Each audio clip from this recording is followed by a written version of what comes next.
Namaste, Vitruvians. Welcome to yet another Buying Blitz. It's Buying Blitz number 7. It's so great to be here. And I'm just excited. We're going to have an exciting, I think, probably 2 hours or so of art buying and looking at your curations and also learning a little bit about Exhibit and Vitruvio. But what's more fun is to have artists on here. And I'm very pleased today to have two amazing artists to join me.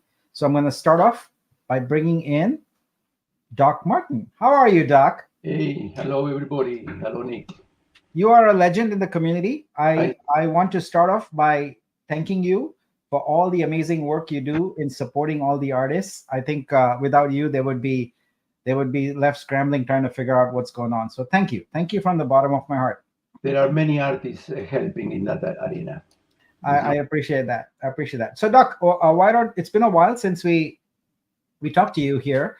Why don't we start a little bit with a background for those of you who are not familiar with you? Tell us a little bit about yourself, Doc. Okay. I live in England, but I was born in Argentina. I have been in England for a long while. I have been a photographer all my life, ever since I was a kid, 9 years old. I built a dark room in my parents' bathroom, which was a conflict with the family from time to time when I was, no, dark room, don't come in.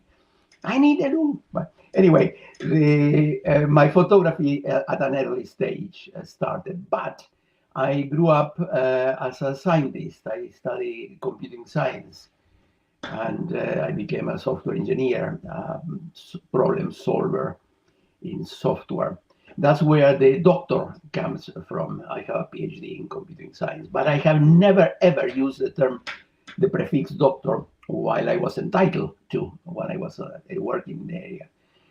And when I moved about 8 years ago, I swapped what used to be the profession with the fun, the hobby, which was photography. I swapped those two, and now photography is my full-time activity.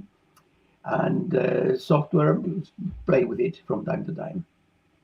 That happened 8 years ago, a fantastic change. When I was made redundant in my job, I thought, oh, what am I going to do now? And then all of a sudden I said, well, why not? Let's change, let's do something completely different. And I never ever thought before that I was going to do such a change. I thought that my software was my life and I was happy with it and I was earning good money and I was successful about it. Why should I change? Well, I was sort of forced to do something. And the selected change has been fantastic. I am a different person. I used to work with my computer and in isolation and once in a while go to the office and see other people. And now I am out there in exhibitions talking to people. I became a chatting box. That's great. You know what excites me is I get to call you Doc, and it channels my inner need to live Back to the Future movie. I imagine you as that Doc, So it's my favorite movie. Back to the Future, and so when I call you Doc, I'm thinking Doc, But So you're thinking cool. that, Doc. Okay. Yeah, but it's fun. That's good. I like that film. It's a good analogy. Yeah. All right, let's we'll ask you some more questions, Doc, and let's bring in our second guest here today. And I'm very pleased to bring Sun onto the stage here. Sun, how are you today? Good morning. Thank you, Nick, for having me. And good morning, Doc, Martin. It's a pleasure to be here with you. Martin. Sorry. Yeah, so Sun, you're an amazing artist. Thank you for all your support. Thank you for organizing the Spanish language space the other day. That was very helpful. Let's start by having the audience learn a little bit about you. Tell us about yourself, please. Yes, my background is in IT, actually. I'm a system analyst. I was working until a year ago in everything related to systems. So it was funny to hear Martin talk about that he's a systems engineer too, and I know you're in tech. So it's kind of like many people in tech comes to this world somehow. But like I always like everything related to art. My life, my career was very very hectic, and I always thought that maybe sometime I will be able to start doing something related to art. And like in 2021 or 2022, I can't remember exactly. I think 2021. I was watching some. I was looking for something in YouTube, and I found this AI whisperer channel, and I said, what is this? You can create art using software. And being in software, I said, okay, I need to try this. And that was the beginning of my AI story. Ah, amazing. So here we have, I'm going to bring Doc back on. So here we have three people in tech who are into art. This is amazing, because honestly, it has always been my belief that in order for Web3 art to succeed, it's very important that the technologists participate and help the artists. And for that, basically, you need people who are sort of equally left brain, right brain a little bit, because artists by themselves cannot build the technology. We have to help them do that. And I think that's great that there's people like you guys in this ecosystem. So thank you. I think we can together build some amazing things. All right, so Yeah. let's get started here today. So what we are going to do today is a buying blitz. Now, in previous buying blitzes, I've kind of, I'm kind of discovering what I'm doing here, going along with the flow, figuring things out. So what I found is, I would do some airdrops and do some buying and some education, but I found that it's a bit too much. So what we're going to do is we're going to spend the buying blitz with three main components: guest artists, which is you; buying, which is the I think important to all of you, especially those who curated some amazing things there. And the third thing is a little bit of education. So it's always important to learn about what's new, what's coming up, and help people understand what's going on in Truvio. So why don't we start with a quick look at our main search page and look at some features that we rolled out yesterday, and then we'll look at some features we rolled out today later in this session. So I'm going to bring that screen on here, and I'm going to kind of talk about it a little bit. So and after that, we'll do our first buying round. So Doc and Sun, I'm going to take you up the stage for a couple of minutes and then bring you back on. All right. All right, here we go. So now we are looking at the Vitruvio search page, the exhibit, soon to be rebranded exhibit. So let's look at the changes we have made. So one of the main changes that happened yesterday is the fact that we have made dynamic page sizes. So before, the page size was static at 24, and now you can change it to 25, 50, 100, 150, 200. So this gives you the ability to easily look at more artworks all at once without having to constantly navigate pages. The other thing we did is we made this completely elastic. What I mean by that is, if you've got a giant widescreen monitor, which many of you do, and you want to view many artworks at once, you are welcome to do that. It works really well, and I'm actually pleased because I have a 47 inch or something like that monitor here, and it's good to be able to see all these at once. So that's one change. The other change we made is a feature in curation. So now it should be no secret to everyone by now that we are really going hard on curation. That's an important thing, because the way I look at things is Web3 art currently is very quote unquote me focused. If you look at everyone's post, it's generally about what you're doing, and then you might repost your friends' work, etc. And one of our goals is to transform the thought process that most artists have in this ecosystem from me to we. And curation is the key to that. When you curate, you're going through the process of looking at other artworks, and you're putting them together into a beautiful curation and making it available to the rest of the world. And that, I think, is a really important service that artists can provide. You don't have to, but it's great that if you can provide that service, because one, you help us find the hidden jewels, if you will, and two, you earn some money. Our curators get a fee of all the sales that occur from their curation, and currently it's fixed at 10%, and in the future we'll be making that so you can change it to anything. We have it fixed at 10% because we're doing tests to see exactly how things pan out here, but we'll change that to custom amounts in the future. So now what we've done with Curate Stack is made it slightly easier, where if you're trying to showcase an entire artist collection or something like that, you can select all here, and you can see I just clicked once and selected 50 artworks, and there they all are. So we've done that to help you with the curation part. So you can curate, select and deselect all. So that will I think be very helpful.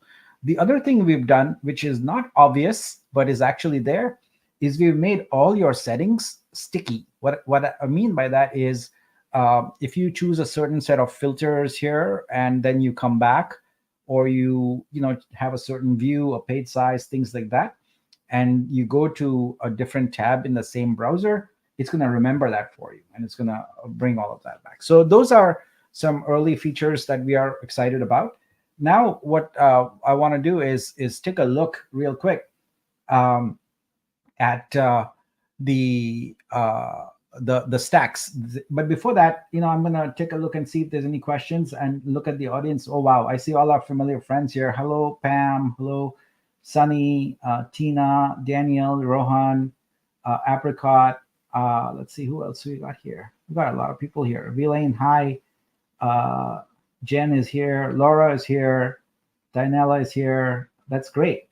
G-Giant asks, how do creators know if they made a sale? And wait a minute. I click on this. It always gives me the wrong one. All right. How do creators know if they made money from a sale? I think you're referring specifically to curation, because the sale is you get a notification. But right now, there is no notification on that. We will add a notification for that. But right now, you can just go to your studio and look at your claim and balance there, and it will have increased. But you're right. We should probably do a notification of that. So I will make a note of that. And one of the things that I really enjoy about doing these sessions is I get suggestions from people and these ideas. And then I go back and I tell the dev team, please add this feature. And in the next day or so, you will see it added. So this is what is different from Vitruvio and other blockchains. We are the community blockchain. We are the blockchain for creators. And your suggestions are vital. We are building this for you. And obviously, your input matters quite a bit. All right. So that's done. Let's look at some Blitz stacks and bring back Stan and Doc and ask them, first of all, I looked this morning and there are almost 400 stacks. Oh, wow. No, not almost. It's 427 stacks. That's just mind-blowing. What do you guys think of some of the selections here? Why don't you start, Sun, first, and then Doc? Well, I've been looking at every single one of them except the ones that were already acquired or the ones that Doc selected. And it's mind-blowing. I mean, the work that the artists are putting into these creations is amazing. And it's very tough to just choose from 400 and plus. It's like a lot. But I'm really happy. I have my favorites, of course.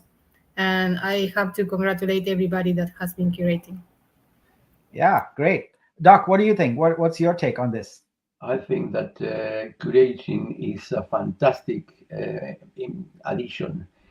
Seeing the hunger that artists have to publish makes me think that when all of this is channeled through landing pages or web pages, we are going to see some using this as a way to attract patrons. And I can see those that have an eye to creating sites which will become famous, very well known, and curators are going to land there in order to purchase. So there are going to be those that are going to make a lot of money by curating. And I can predict that we're going to see, a few at the beginning, several at the beginning, and then concentrating in a couple of center areas where curators are going to concentrate.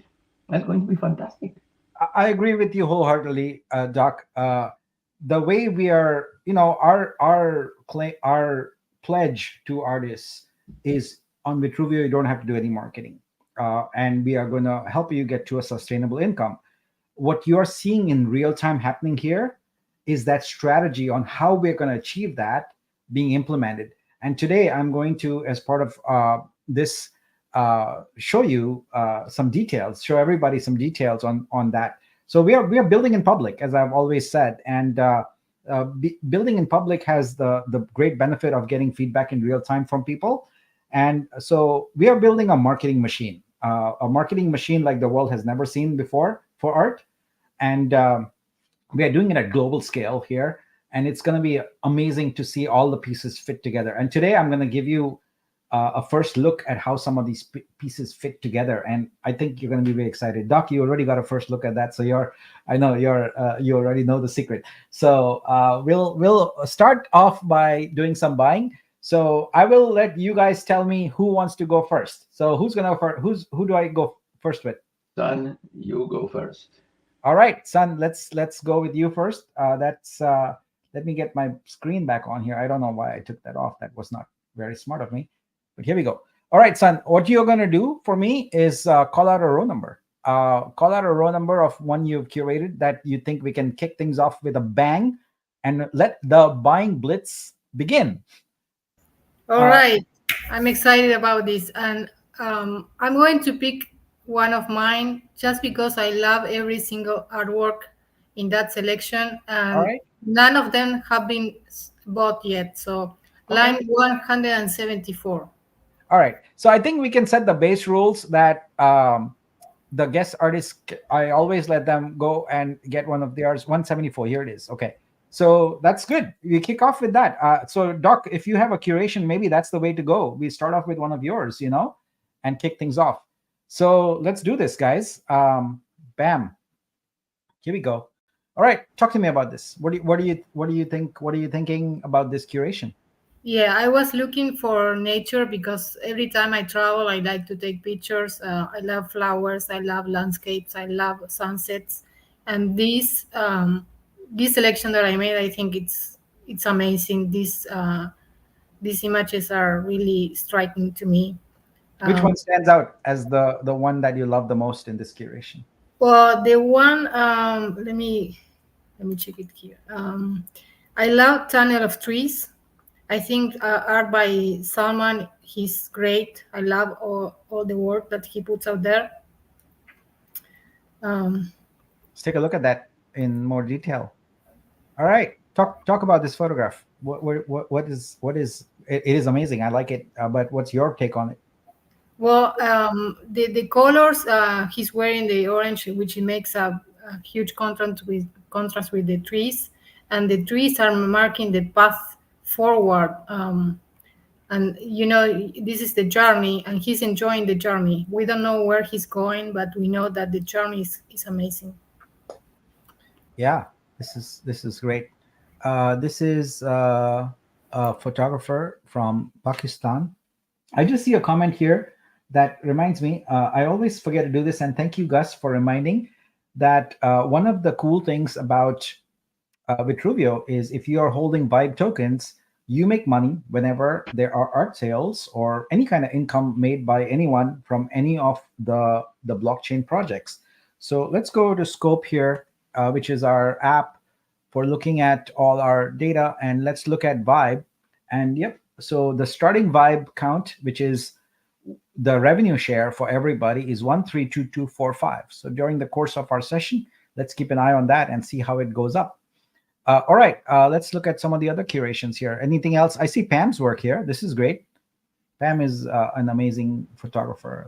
What do you think about this work? What grabbed your well, I guess well, you're the curator, so yes, what grabbed your attention? I forgot about that. Yeah, well, I love that the mountains and the full scenery. Like this is a place I haven't been there yet, but it invites you to try to get to know more about this place. I love it. This is great. All right. So son, what kind of art do you do? I do AI, AI Yeah. plus Photoshop. I edit all my artworks. I do several iterations and do blends and mixes and all kind of things until I get an image that I think it's I like. Um, And so which platform do you use? I use Midjourney. I use Bing Dali, Magnific AI, and well, Photoshop and Gigapixel. Oh Those wow, are that's a yeah. wide variety of tools there. And where are you based? Currently, I'm in Mexico, but I'm leaving on Saturday. I'm going to Italy for a month, and then I'm going to Spain. I'm kind of a semi-nomad. Okay. So Italy, that's cool. Yeah, and Spain. Wow, you're gonna have some fun there. hope Uh, so. I presume you're gonna explore a lot of museums and art galleries and things like that. We'll try to make the best of it for sure. Yeah, great. Okay. Well, let's get going here. Let's not dilly dally. I think we'll go ahead with our blitz and kick off things with PD Shutter here. So PD Shutter is a passionate hobbyist photographer, a devoted art enthusiast, and let's see, a vibrant burst of colors where nature's most elegant tulips dance in the sunlight. That's a nice shot. Yeah, I love tulips. So Yeah, I was just looking the other day, and the in our mailbox, there's a big packet of tulip seeds. So, or whatever they call them, I don't know. But so I guess we are gonna have tulips. Is what I don't do the gardening. I just do the infrastructure of the garden. But I love consuming the end result. I love taking pictures of the flowers and of course eating all the fruit. We have tons of fruit and vegetables. We try and grow all our own produce and not buy produce as much as possible. All right, let's kick things off here. Let's go. Wait, but before I go, I'm sorry. Sorry for doing that. I need to make sure that I get to my 25K balance here. So we are at 108. So less 25 is what? Let me do the calculator math here. So we are trying to get to 83 or somewhere around there. All right. So now there in my experience there will be leftovers. In other words, we won't be able to finish it all here. So that's what Saturday Night Fever is for. So this time, Saturday Night Fever is going to be in the morning. So we're going to have Saturday Morning Fever. This is because many people have to wake up in the middle of the night, and we want to balance it out. So we're going to have Saturday Night Fever in the daytime, and we'll pick up the remaining pieces, and we'll also do airdrops then. So excited about that, and I hope to give you back for those who come for those. I hope to give you a nice Saturday sleep, so you don't have to come here at 3 a.m. Or thereabouts. So I appreciate you make that effort, but let's make it equal for everybody. So that's one of the challenges of creating any kind of global thing on a regular basis, right? There's going to be people who are not available. I find this time works for a large number of people around the globe. So, but I know the evening time doesn't work very well. So here I'm blitzing away. I'm not even paying that much attention to the names. Oh wow, this I like this. yeah, that's stunning. The colors, I mean, it's amazing. Oh wow, this is a nice capture. This is a photographer. They don't say where they're from. This is in Bali. Okay, guys, metadata on this one is sparse, but I encourage everyone to. Did I click buy on this one yet? No, I didn't. Okay, all right. Sometimes I'm busy talking and I lose track of what I've done. Looks like this is all done. We're waiting for the red dot here. In case you're joining us for the first time, at art exhibitions, it's common to put a little red sticker when an artwork is sold. And we've just brought that to Vitruvio, the digital version of it. So we have red stickers for all those that are sold. And I love to go through it. I need to close all these windows that I've opened up, But one of the fun things to do is to get the confetti going. So here we go. Confetti for Morteza, and confetti for Art by Salman, and confetti for Daniel G Photo, and confetti for Photograph G. I'll just say photo, okay? Photo for our. Some of these handles are not pronounceable. I'm sorry about that. I won't try it. More confetti for Vivek. Vivek, that's great. And confetti for Tujust, and Pam, confetti for you, and confetti for PD Shutter. And this was the thing I was looking at there. So I think they should say sold. Yeah, it does. Okay, great. All right, son, what a way to kick things off. Let's go. We can look at this now. So this should have gone up, and it did. It was 245 and it went to 415. So you see, folks, that's how it works. If you're holding a Vibe token, it doesn't matter who sells, you make money. And that's our goal and we have all these empty spots here because we fully intend to have that number grow very, very, very large. All right, Doc, you're up. Let's go. Okay, I'm choosing row 321, which is not mine. I'm not going to go to mine. That is buried somewhere. All right, 3, 2, 1 it is. And the reason why is because...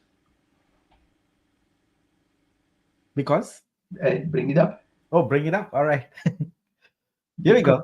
Movement. And I don't mean the animations. I mean the movement that I see. The dancing. That's the title, Dancing Through the He Art. I don't know what He Art is.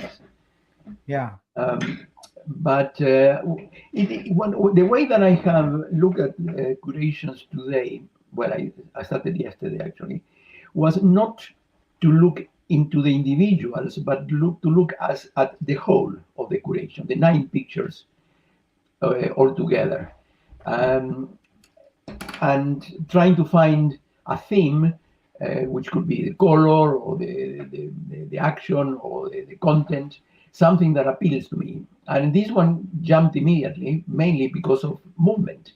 And I insist, not because of the animations, that there are 3. Yeah. But I see the others, they are actually moving. I see the dance moves. I see the king there in his traditional movements. And I like that when in photography, you are able to produce that movement. I mean, photography is inherited static. And that's what has been driving my manipulation in photography, which is to bring movement by manipulating, by changing, by adding bits and pieces which were not present in the light that came out of the camera. And that's what... Which one of these is an example of that concept? Well, all of, I see the movement. Yeah, I see movement, but we are talking specifically about photography, right? So are these photos? I'm not sure. I was talking about photography because it's my own. Oh yeah. Okay. Well, yeah. But did you see that watercolor I was sharing? This is amazing. Yes, it is. It's just brilliant. I don't even know how someone would go about creating this. Son, what do you think of this?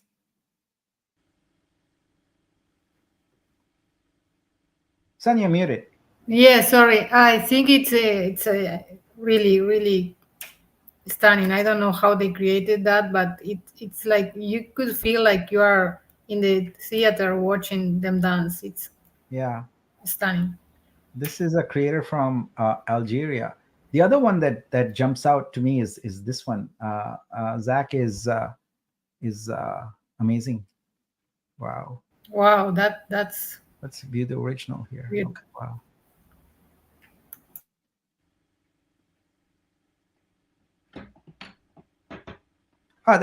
That's only 1 second, but it looks like forever on here because it's looping, So, wow, that's cool. Great curation, Martin. Love it. This one's clever, Doc. What do you think of Schrodinger's cat? Oh, it's got music. It's interesting, the dance with half of the body. The other half we don't see it. Yeah. Wow. This is an interesting take. Dancing with death. Love it. Love the concept here. Yeah, it's an interesting contrast between life and death. Yeah. Wow. Who's this? Shariar And Amkhani. the color choice, I find it also very, very attractive. Yeah, it just sticks out, the color versus the black and white, the monochrome there. This is great. But and the movement of both, the death sort of almost floating and emerging in contrast with the dancing sweet moves. Yeah. So this one is one where, which I think you might have alluded to, is you see movement, you feel the movement, even though it's static. Absolutely. You know, you know. And also the expression in her eyes, it's like very passionate. Yeah. Yeah. That's amazing that you can convey movement without having motion, you know? I love it. This is great. Who's this? It's a very interesting task, Nick, when you're looking at an image photograph and you're trying to bring movement in. Yeah. And then slowly seeing the movement appearing. It's very much like what attracted me of photography when I was working as a child in the darkroom. The very first time that I saw a black and white picture emerge from, it was white, the paper, you put it into some chemical developer, and slowly the image starts to appear. When I saw that, for me was magical. And that's what caught my attention about photography. And these days, it has shifted into bring movement.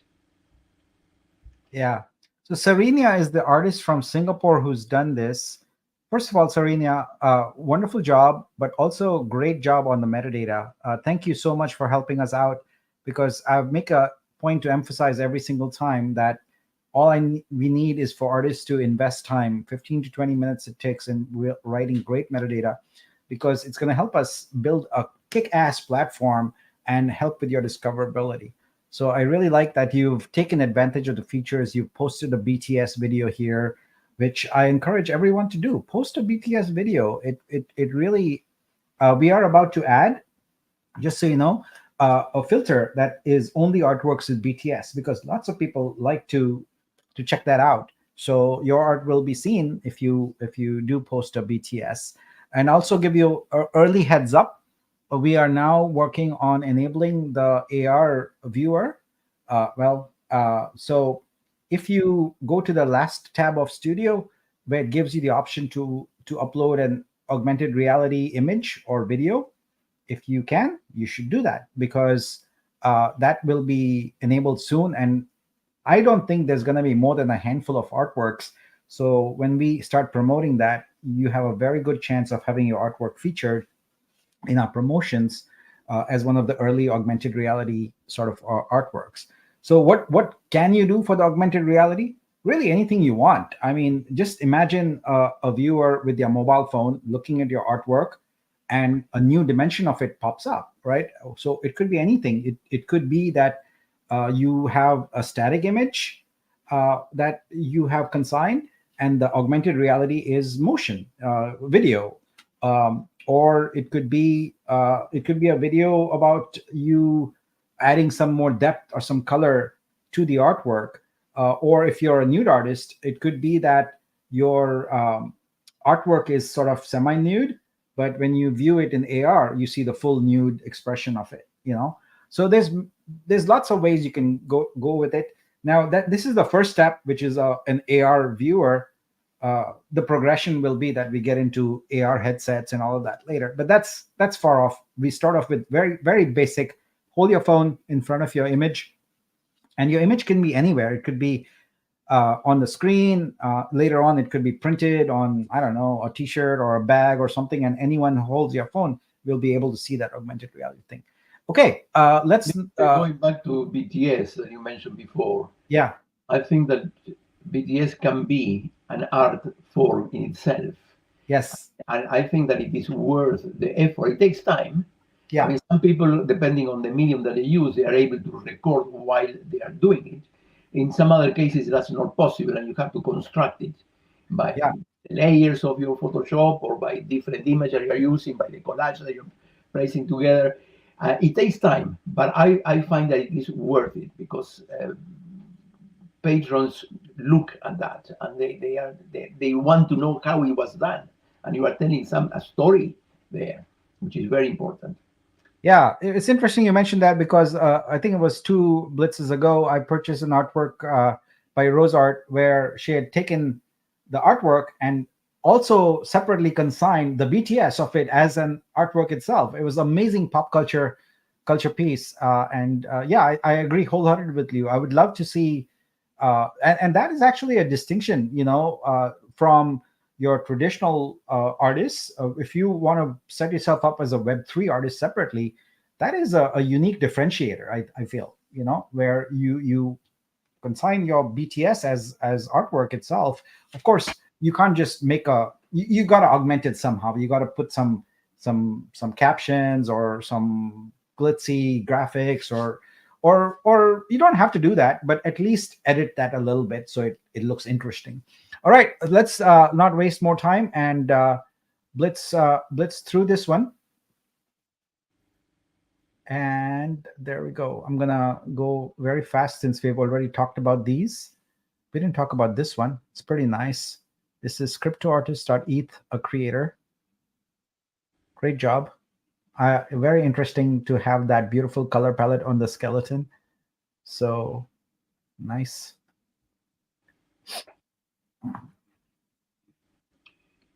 All right. I get in real life exhibitions. I'm showing a particular picture in an exhibition. Yeah. And I tell the story that it is photography and that has been manipulated. Occasionally, people ask, "Why don't you show the before and after?" Mm. And what we are doing here in the BTS is not only showing the before and after, but all the in betweens. The creation of it. Yeah, this is great. Congrats to all the artists, and congrats to the curator in this case, also. So, Sun, by the way, did you check your vault and see if you got a curation fee? No, I'm going to do that now. Hold on a second. Yeah, don't make my heart stop and say no, I didn't get a curation fee. Say no, I'm going to check it now. Well, the other time, you got one of my curations, but one of my works was there. So actually, I know I got the Vitruvio, but you got a double there. yeah. Wow, nice. All right, let's look at this here. Bam, bam, bam. The king of pop. I went to see the show here in San Francisco, the musical.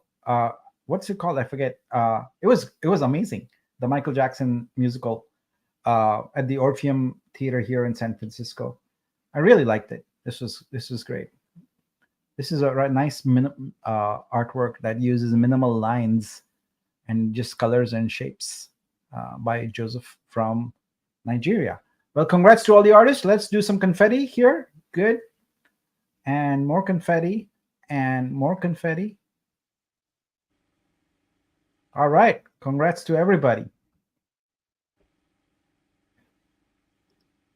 Wow, great. Okay, and let's look. Where is our vibe number? Boom, went up. All right, now let's take a moment. I definitely got some B2. I know I had a sale also today. Thanks. I think it was Sunny that got one of mine. So thank you. That's great. All right, let's take a moment now and look at some information about the platform. I'm going to bring you guys back on here in just a moment. All right. So I also take this opportunity every Thursday to give you an update on what's coming in the platform and how things are going. But more importantly, I'm finding that more and more new artists are coming into our platform.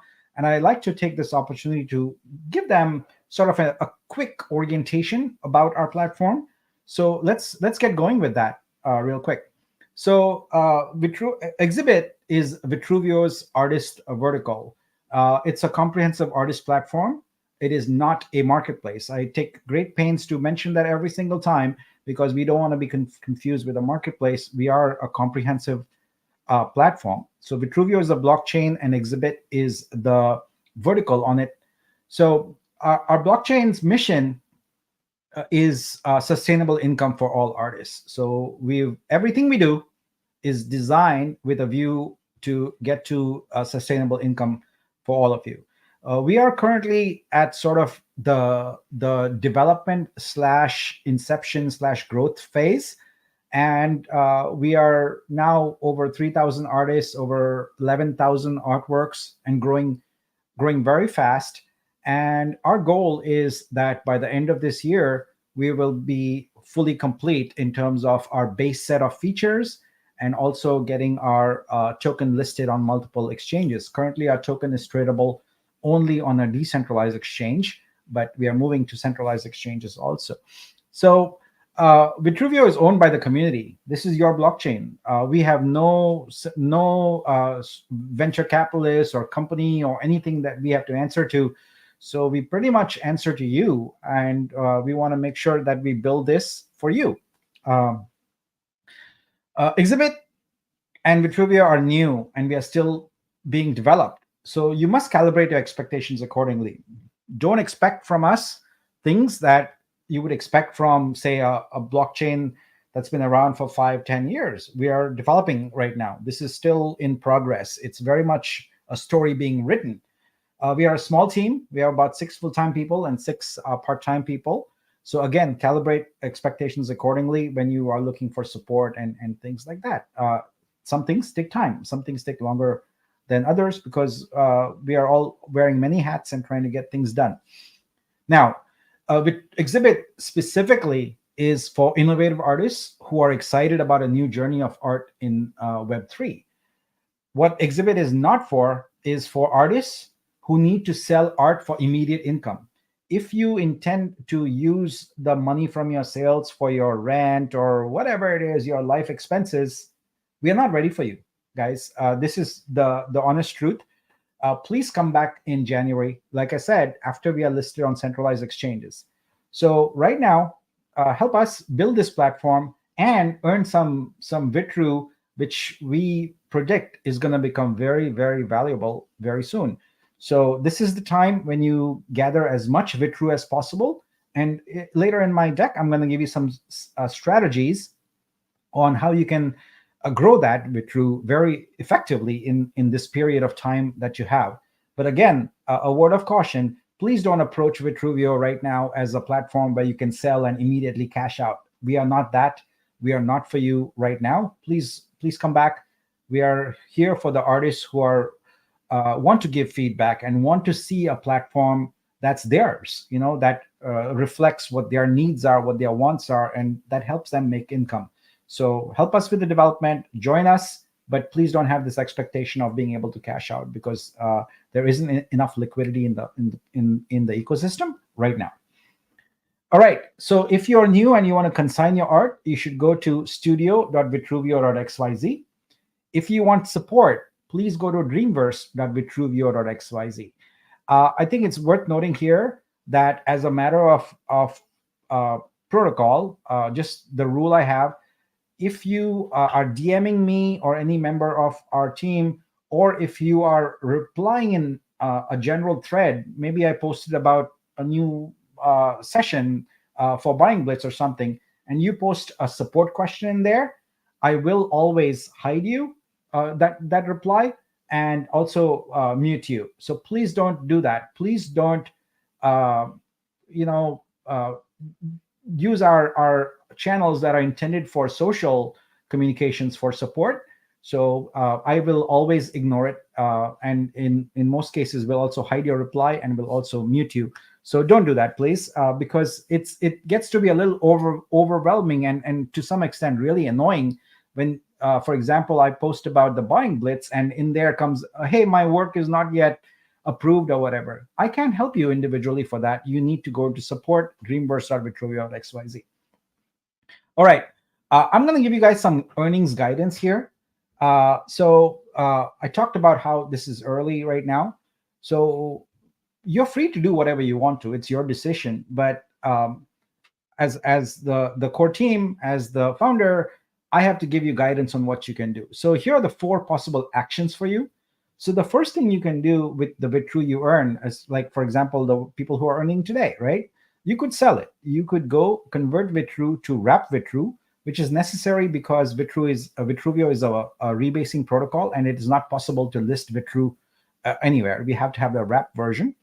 And you can trade that on a DEX for USDC.pol and then bridge to Polygon for USDC. Clearly, it's convoluted. It takes a few steps because it's not a fluid process right now.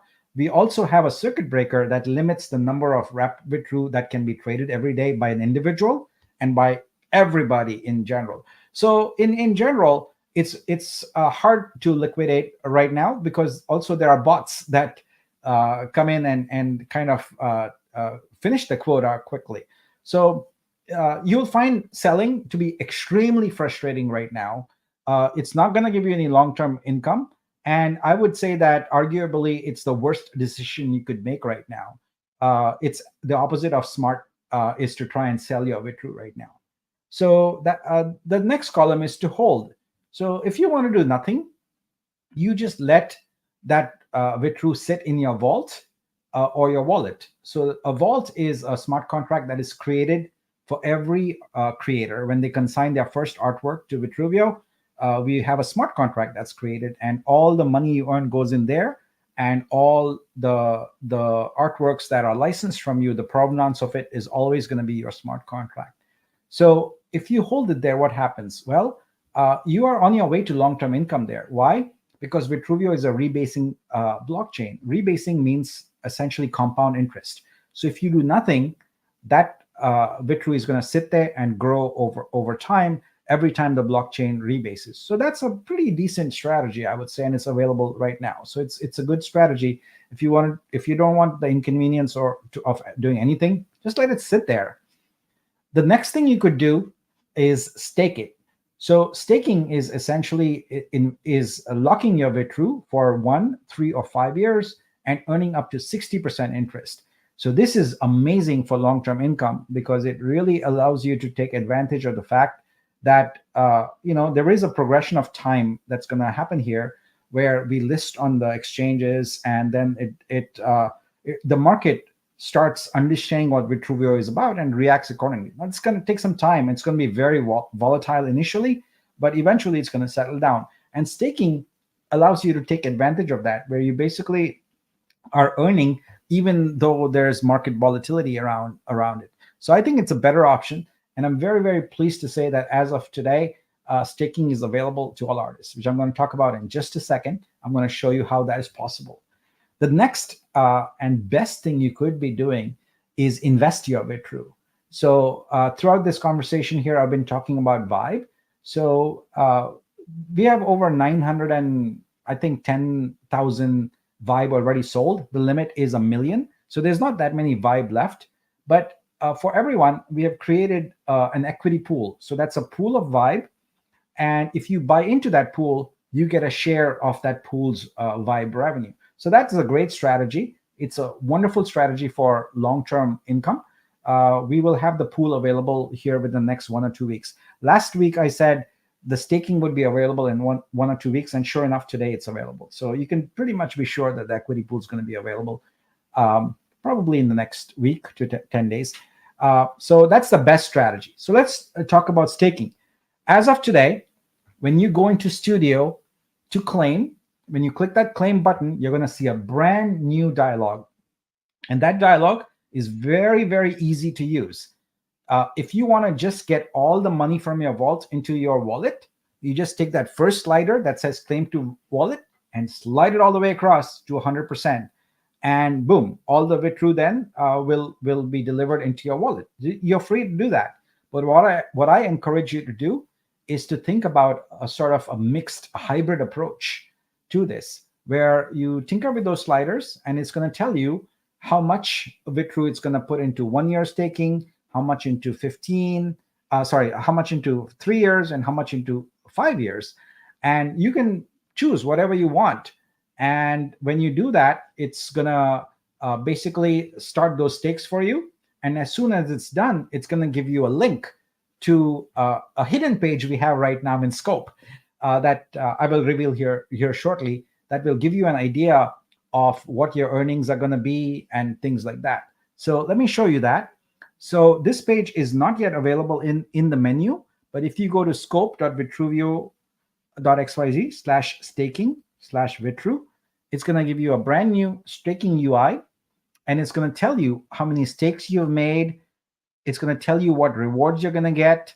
So let's go to this one here, for example. I staked 150 for 1 year at 15%, and what I'm going to get is an extra 22 Vitru out of that for a total of 172 Vitru. So, and it tells me when my stake will be done. It tells me that this one will be available on August 31, 2025. Similarly, the more you stake, the more you get. So in this case here, I staked 1,200 Vitru for 5 years, and that gives me a 60% return, which is clearly a lot of Vitru. So this is 3,599 Vitru, and so I made 1,200 Vitru into 4,815 Vitru by staking it for 5 years. So it's your choice, and I would encourage you to take a mixed approach. Keep some, stake some for a year, stake some for 3 years, and stake some for 5 years, and that way you have a very balanced strategy to earning over the long term. So that's this is amazing and available today. Let's see if there's any questions about that, and then we'll continue with our buying blitz. Can we also stake the Vitru we claimed already? Yes, you can, but for that, you're going to have to wait till tomorrow, because tomorrow this page is going to be updated. So it's going to have similar sliders here that will take the Vitru that's in your wallet and allow you to stake it. So you see this particular screen here is for claiming, right? So this is only for staking what's in your vault. But as of tomorrow, Scope will be updated. So you will be able to stake directly from there also for any Vitru that's in your wallet. And that's for the larger community. So this feature here is just for the creators because it's in Studio, and not everyone goes into Studio. Obviously, you're not going to get any income in Studio unless you're a curator or a creator, or an artist. And so we released this first today because we really want to encourage creators on our platform to think long term. We are not interested in being the platform where you think, oh, I got a sale here and then I have to do marketing and I'll get my next sale in 6 months. That is not of interest to us, and we are definitely not going to build any features or develop a platform for that. We are developing for the long term. We want you to have basically what is the equivalent of a salary, and to do that, it's going to be a mixture of income that you get from your license of your sales as digital assets. It's going to be from streaming. It's going to be from consumer product printing and things like that. So we are creating many different ways for you to make money. We're also creating many different ways for you to invest that for the long term, because we don't want you to have to just think from one sale to the next. All right, let's see. What else do we have here? Can you stake right now to invest in? Can you do it with Vitru? Yeah, so right now, as you can see, there are 4 options here in Studio: claim to wallet, stake for 1 year, stake for 3 years, stake for 5 years. But the last one, allocate to Vibe Creator Equity Pool, is grayed out, which, as I mentioned, is going to be available to you in the next week to 10 days. So this one will light up, and then you can also go into the equity pool. But there is nothing wrong with doing absolutely nothing right now. If you just let your Vitru sit in your vault, it will rebase, or you can claim it to your wallet, let it sit there, it will rebase. And in fact, that's a pretty decent strategy if you don't want to be bothered with doing anything. But if you want to make it multiply, grow it, then you got to take action and do something. But I highly discourage you from trying to wrap it and sell it, because I honestly believe you're going to get really, really frustrated doing that. And it's better for you to invest. Is buying Vortex okay as well? Absolutely, yeah. So we have 2 verticals on Vitruvia. We got Exhibit, And we've got Blocks, which is our gaming vertical, with the first game being Vortex. So if you want in on the Vortex tokens, you can certainly do that. What is the percentage of growth do we predict? Well, the APRs for these are set. So if you stake for 1 year, you get 15% APR. If you stake for 3 years, you get 30% APR, and if you stake for 5 years, you get 60% APR. So those are set. If you're referring to the market price, then that is unpredictable. I don't think anyone can predict that. But in terms of the APR growth, those numbers are fixed. When can we officially use Exhibit? You're already using it. So we are just doing a brand change from Vitru Studio, Vitru Search, etc., to Exhibit. And as you will see later today, we are also making progress on rebranding it. So, but Exhibit is live and in use right now. This is what we are doing. Everything is Exhibit. What is the benefit of owning a Vortex NFT? Yeah, so a Vortex NFT gives you entry into the gaming ecosystem of Vitruvio, which is Blocks, and Vortex being the first game. So with those NFTs, they have special traits. They are rare, epic, ultra, etc. And they also have some randomly generated symbols. So those traits and the rarity is going to be used in the game. And within the game, you can use that NFT to, first of all, play, but you can also use it to earn. And if you join us every Friday, we have our weekly update. And tomorrow there's going to be an additional update on Blocks and Vortex, where we can shed some more light into it. By the way, for those of you who are brand new into our ecosystem, we currently have a sale going on for the Vitruvio ecosystem ownership bundle. So if you've missed out on Vibe and things like that, there's still an opportunity for you to get in. You can buy Veo on Vitruvio, Ethereum, Polygon, Binance, or Base, and it's as little as $5 for a bundle. But at the $5 level, you will get VUSD for buying art. You'll get Vitru and Vitro, but you will not be able to get Vibe. For Vibe, it goes to you have to go to $50 minimum, and that's where when you let me just make sure I get this to the right place. There we go. That's it. Yeah. So you get the whole slew of 5 different tokens starting at $50. And if you want to learn more about the project, you can click here, and it's going to give you information about Veo. So let's get back to our art buying, which is what we are here for, and we'll get back to information that's coming up next. So whose turn was it? I think it was. Let's bring Dr. Martin and Sun back on. Sun, I think it was your call. Yeah. Yes, and let's go with row 397. Wow, we're going into a very fresh one here. Nice. Yeah, you always saying go to the recent ones, so that's what I'm doing. Yeah, sure. This is great. Yeah. All right, let's hit it up. Bam, bam, bam. Whoa, what do we got here? Well, first of all, I like the theme, which is a moment of silence. I think that in a moment of silence, you can learn a lot about yourself, but also about the people that is with you at the moment. And I really like, and I know many of the artists in this curation, and love their artwork. For instance, we can see work from Dianella, which is the clown, the sad clown. Her expression, it's like unbelievable. I also love the hands that you were saying about a previous artwork, how you can see the movement even when it's a still image. I feel that in that artwork. There's also a work from Gilda. She does acrylic. I love that, the scene. This one here. Let's look at it. It looks interesting. Let's look at it a bit more. Wow, this is great. Wow. Look at the detail on that. So that's acrylic. Nice. Yes. Actually, let's look at it this way. It's a bit too big. Wow. What is this one titled? A romantic moment under the moonlight. So this is by Gilda. Um, wow. And this is all is acrylic and brush. Very nice. What yeah, I think it's an amazing set of artworks. So this was curated by Animat, I believe. Yes. Yeah, so let's look at Animat's. Yeah, this is the one you were talking about with the grace, with the graceful hand there. Wow. I mean, the expression in her face, it's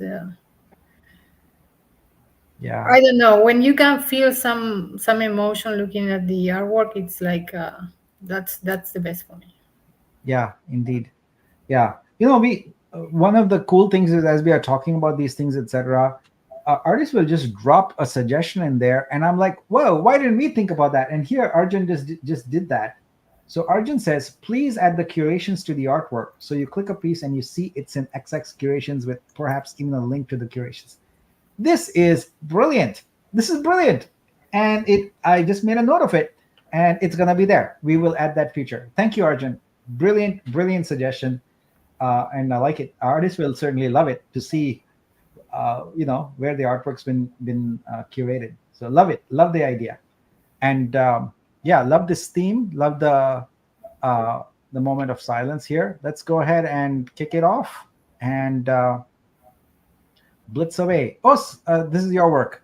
Talk to us about that.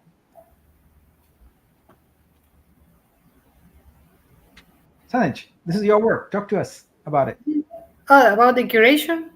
No, this is your work, right? No. This is not yours. Oh, sorry, I'm delayed. Yes, that's my work. Yeah. I was, Like, I what are you was talking in about? I was in Alina's, and this is not my work yet. Sorry. Yeah, that's part of a series I call Whispers of Pain. Um, that it's very personal to me. When I go through some emotions, deep feelings, I try to go dark, um, dark but with beauty from my point of view. So it's You got the something, crown of thorns there. yeah. Yeah. I lost the crown. I had a crown and I lost it. So now I'm holding it in my hands and it's painful. But So give us a bit of BTS here, son. What do you do to start off creating an artwork like this? Just give us the highlights. well, first, of course, the idea. Then I need to work on the prompts because it's not easy to get the image that you have in mind. And once I have the results that I'm looking for, I actually need to go through several iterations of changing it in Photoshop and also running it through other AI tools.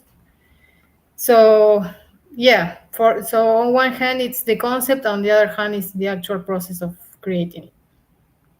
Yeah. Read for us this poem. Come again? Read the poem for us. Oh, read the poem. Okay. I need to open it up because I don't have it in my site. Okay. I The can zoom in. The Okay. petals hide what pain reveals, silent tears, the wound that heals. Her grief untold, her sorrow born, in her hands, the crowns she's born. Nice. What interpret that as for us a bit. Well, like I was saying, it's a sad moment. She thought that she has everything in her power, but now she realizes she lost it, and she's kind of holding that power in her hands, but it's painful. Wow. All right. So here, if you look at the price is 250 and the fees is 30. So if you hover over the eye, you can see that there's a platform fee of 2% and there's a curator fee of 10%. So the platform fee 2% is what goes right into here, which will probably it's been growing steadily. It'll grow right now when we do this. So this is amazing artwork, son. Very good and a good a nice curation, Animat. Well done. All right, let's blitz away. Let's blitz away, and congratulations to everybody in the curation. I think Animat did a great work. Yeah, this is a watercolor by Sarvesh. Nice. Saresh, sorry, Saresh. Nice job. There's Animat's work. Let's go.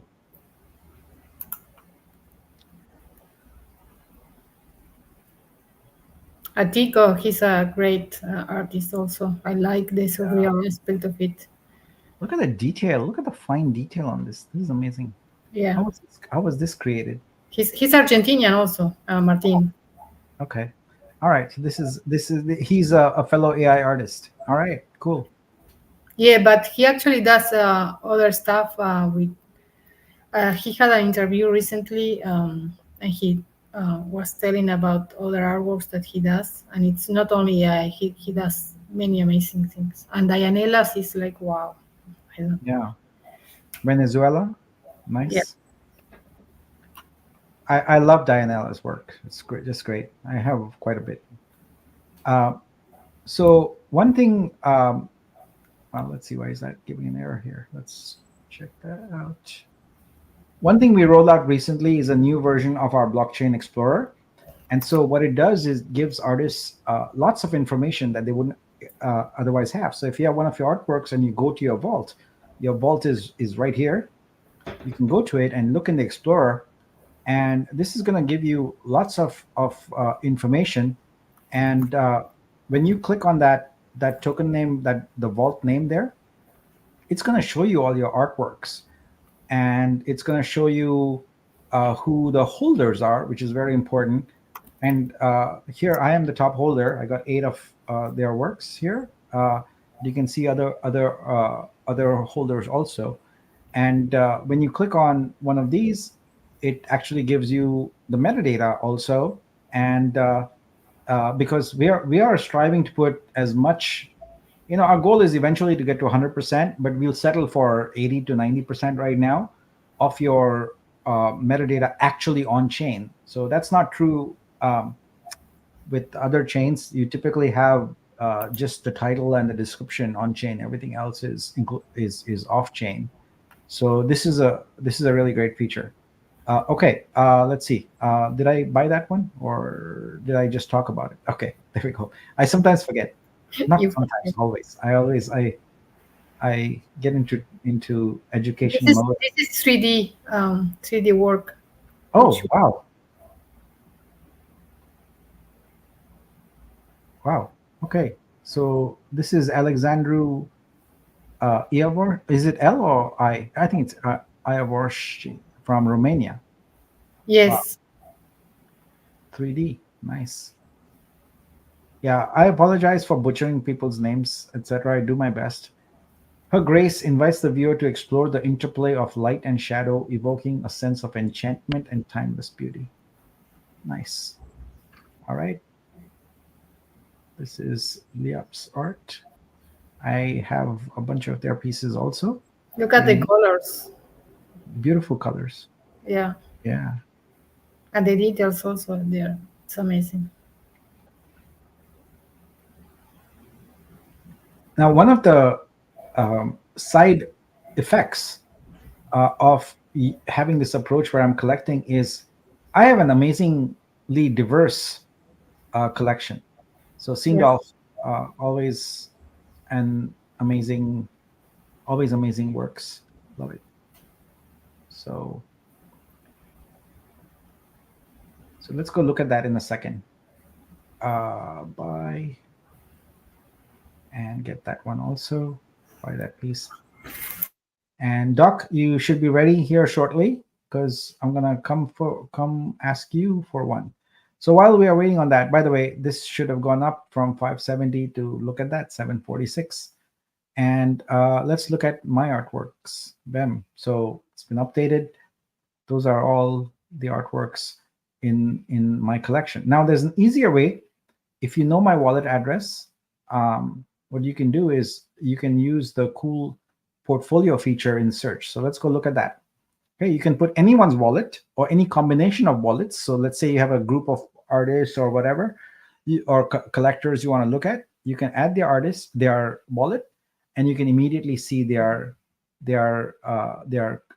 collection, and it makes it super. Now, I made the mistake of doing this with the grid, with the curation still there, so bear with me. It's got the grid and it's got that filter there, so I got to remove that filter, and then we can see all my artworks.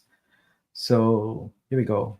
So got a pretty decent collection going on here. It's nowhere close to the 8,000 on Ethereum, but I'm getting there. But look at the beauty of this collection. It all came from amazing curations. That's why you know what's cool is also looking at the collection like this. I can see clusters because each one represents a curation. You know, so you go through these themes here, which is very interesting. I think the one obvious one is I remember doing this at one is cats. So there's going to be like 5 or 6 cats in a row. There we go. So see, cat. Yeah, that was Manny. I think he chose that. Yeah. So so here's architecture. This is interesting. I had never thought about my collection. That's my curation there, the one that you chose before. Yeah, but this is turning out to be an amazing collection, and all thanks to all of you curating some creating and then curating some beautiful artworks. All right, so we got that blitz done. Let's get our confetti moment in for everybody. All the artists, congratulations to you. All the vibe holders, congratulations to you. You made some money. The curator, you made some money. Congratulations to you. And most importantly, congratulations to me, because I got all these cool artworks. All right, rock and roll. Mr. Doc, are you ready? 280. 280. Who will it be?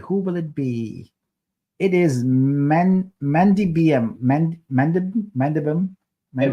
The feather lady. You met her on previous creation.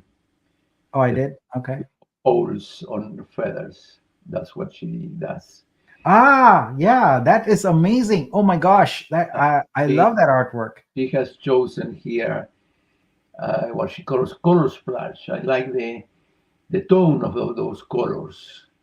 Very smooth and gentle. Very much like her feathers, I think. Yeah, this is amazing. So Olam here says rotating your guests so they come from all continents that made up with Truvio community will make sense. Not will, does make sense, which is why I've done exactly that. Pretty much had every continent. I mean, we haven't had enough shows yet, but been pretty diverse. Like you have Rio de la Plata, Buenos Aires, and I don't know if Montevideo, Uruguay. Where about are you, son, from? I want to say something. This was my next curation to tell you about, Nick. So Martina and I, we are aligned. That's great. Yeah, so I see a lot of conversation going on, guys, but this is already done, so I don't know what the conversation is about. So, all right, talk to me about these selections here. Well, as I was saying, I was attracted by the color schema, smooth and gentle. Yeah. I like that tranquility that imposes. There is a certain contrast on the top, on the first one, the Timeless Tower. So there is a bit of dynamism there, but the others are very peaceful, very tranquil. Which one stands out to you in this collection here? I think that the bottom middle, I like those greens and a bit of mystery of what's all that garden about. Yeah.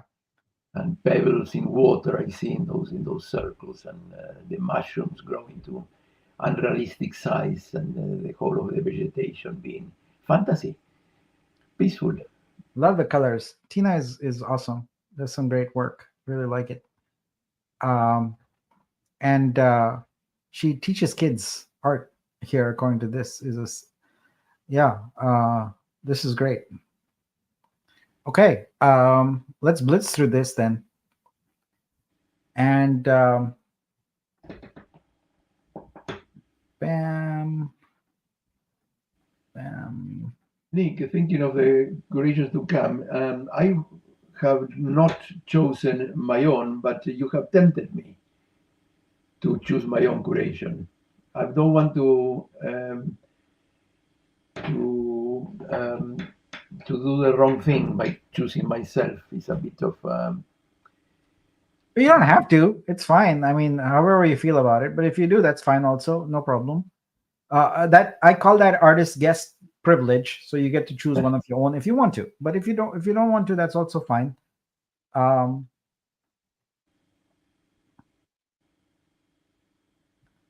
I'm getting good at this. So That fast. lava desert is amazing. Yeah, DWN. Yeah, lava flow. Very cool. And let's pick up the next one.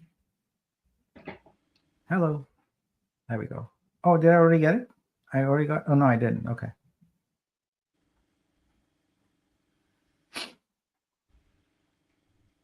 And Joanna, this is gorgeous piece.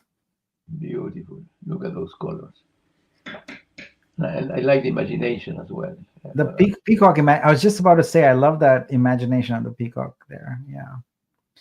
Joanna is from Sweden, and very passionate AI artist. All right, cool. Okay, and let's go look for some confetti here. Confetti, woohoo! Confetti for DWN. Hater's work is always exceptional. I love getting his artworks into my collection. There's two of them there. Morteza, confetti. Michelangelo, confetti. NGN, confetti.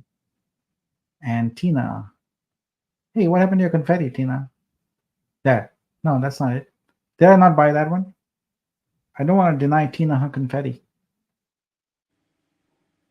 I did it, but I can't find the confetti. I'm so sorry, Tina. But did pick it up. Yep, all done. All right. This is great. So we are at about 11:30 Pacific time. So an hour and a half into this. We are at 600 plus viewers right now. Welcome to everybody. And let's take a quick break and go into looking at some of the upcoming cool exhibit features. So I'm gonna go there. I'm gonna keep you guys on the stage because I want your input as we go there. All right. So please share. All right. So this is exhibit, and the main categories of content and application functionality that we are thinking of is basically 5 areas of application and 1 content area. So we have stacks, which is what we are dealing with right now. You've curated all these stacks. We have search, which is the main page that we go into. We are going to introduce stores, streams, and then there's studio, which you use, and about is going to be a content page about exhibit. So I put search and studio in green because we consider them. I would not say they are finished, but we consider them complete. So when we talk in terms of MVP, minimum viable product, so search and studio are a little beyond that. They are beyond the minimum viable product a little bit, but they are good. Now I want to talk today about these other things and tell you how they're going to be developed and what you expect to see. So as I mentioned at the onset, Exhibit is a complete platform for artists. It's built on a blockchain for creators, and we expect that by year end, all of this will be green, if you will. Like everything will be built out. So let's see what the order is and how things are going to get built out. So the first thing we're going to do is we're going to make stacks the first class citizen of Exhibit. Right now, as you can see, you go and curate and I have you submit your link in a spreadsheet, in a Google form, and I get it on a spreadsheet. Well, that's just to get started. It's not how we intend for that feature to be. We are going to transform Exhibit, the main site, so curations, stacks are the main highlight. As I said, we are looking at we greater than me. That's what we are building. We are building something where the entire ecosystem succeeds together. And so we're going to make exhibit. So when you go to it, you're going to view amazing curated stacks and discover artists. So curation is going to be a significantly important part of our entire platform. And whether it's current artists or new artists who curate, or it's just curators, people who don't actually create art, but have a great eye or know art history and things like that, and are passionate about art, who curated. It's available to everybody. But Stacks is going to be the entry point, if you will, for exhibit, and search is going to become sort of secondary, because you will already discover art through Stacks. But if you want to directly discover art by searching through metadata, etc., then search is available to you. So that's what you're going to see first with Stacks. The next thing that we expect to have done this month is stores. So stores is very simple. We are building Shopify for art. Anyone can create a marketplace in 10 minutes. That's our threshold, 10 minutes max. And when I demo it for you, we'll be doing this. We'll have a clock here, and I will show you how you can create a beautiful custom marketplace in 10 minutes or less. Anyone can create it. We target galleries specifically, museums specifically, but an individual artist can create a store for themselves also with their own artwork, or they can team up with a buddy or three people or whatever it is and create a cohort of artists and create a marketplace. Our goal on exhibit is we will probably have thousands of marketplaces. There is no silo of one marketplace, because you can take any subset of artwork. So we have this amazing filter here, right, where you can filter all the artworks any way you want. Every artwork that is consigned to the platform is available to you. Make up whatever filter you want, and that becomes your store. You give it a name, you give it a logo, you give it some content, you give it a color theme, and your store is up and running. But most importantly, on your store, just like curation, you can put a markup fee. So whenever someone buys through a store you created, you make money.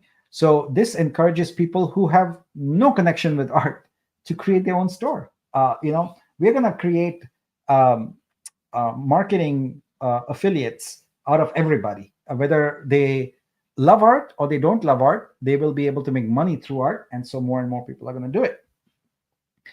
And then we're going to work on I'm missing one slide here. The next thing we'll work on is streams. Did I misplace that? Yeah, I did. I'm sorry. So streams would be the next one. So the order of priority is Stacks, and as I would say, as early as the next week, maybe 2 weeks, you're going to see Stacks front and center. And guess what, guys? We're going to start with the 425 curations that we already have in the spreadsheet. Those are going to be featured right away on the site. So we're going to start. Your curations are not going to vanish. We also have an additional probably 300 plus curations from prior sessions I've done. They're going to include them all, and we're going to showcase them all. And we are also going to make sure that every curation is linked to their creator. So it's a way to discover both artists and curators in the ecosystem. So this is going to be huge. And like I said, we're going to open up so many revenue streams for you that you're going to be left wondering which ones to pick from. That's what we're doing. So, all right, I promise you, NFT art is going to be approximately 20%, maybe 25% of your income. We're going to make lots of other revenue opportunities available for you. So that's what we are building here.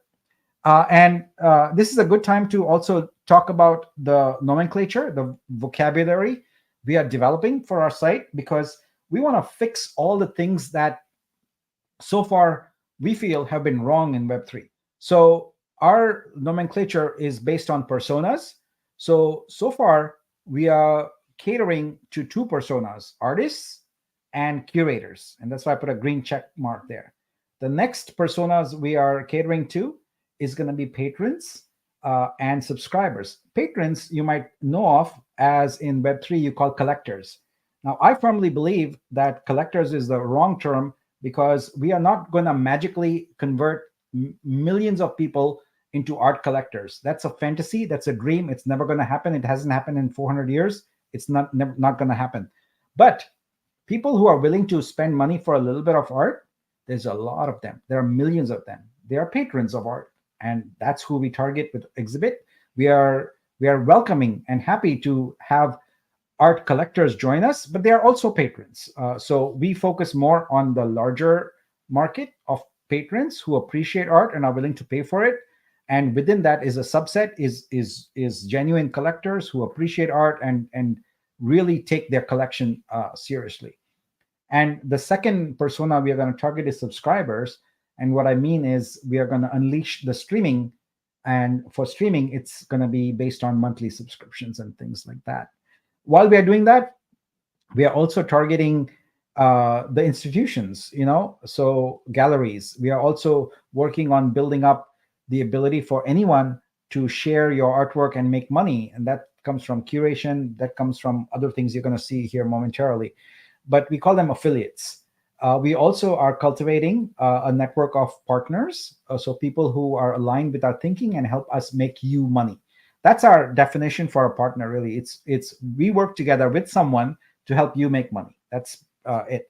And providers would be people who either make hardware or software that complements what we are doing. So, for example, hardware providers would be people who make digital display screens that we would target for streaming. So all of this is slowly coming together. And if you're new, you should monitor. You should monitor what we do every week. Almost twice a week, we do releases. Our software is updated. I provide copious updates here on X. So we do these YouTube streams. I also do spaces, etc. But we are a platform in motion. We are growing very, very fast, and our intent is to build everything and totally dominate Web3 art. That's what we're going to do. All right. Next step is I want to talk to you about marketing channels. So, I've talked about stacks, search, stores, and streams. But within those, we are building a few separate things that will excite you. So within search, we are developing a plugin system very much like WordPress. We call them widgets. So we want to make it possible for your art to be visible wherever someone's got a website. It doesn't matter what kind of website they have. We'll have a widget. You can plug in your art in there and make it possible to reach an audience that can really appreciate your art and click and buy it. So if you think this sounds familiar, it absolutely is. We are borrowing from Google AdSense, and we are creating ArtSense, which is basically a mechanism by which anyone with a website can put your art on their website and make money whenever their audience clicks on it and buys an artwork, or even licenses it for some other purpose like printing, etc., which is also coming. And in stores, we are going to introduce, in addition to the full-fledged store, we'll also introduce the concept of pages. These are just individual landing pages. So if you have your artwork featured at an exhibition or something, go to Exhibit and quickly create a landing page for that exhibition with your artwork and the other artworks, information about it, and publish it. If you think about it, you already do that on X, etc. But X, that post is gone. It scrolls away. But with the landing page, it's there forever, and you can refer to it, and you can link to it in your portfolio, etc.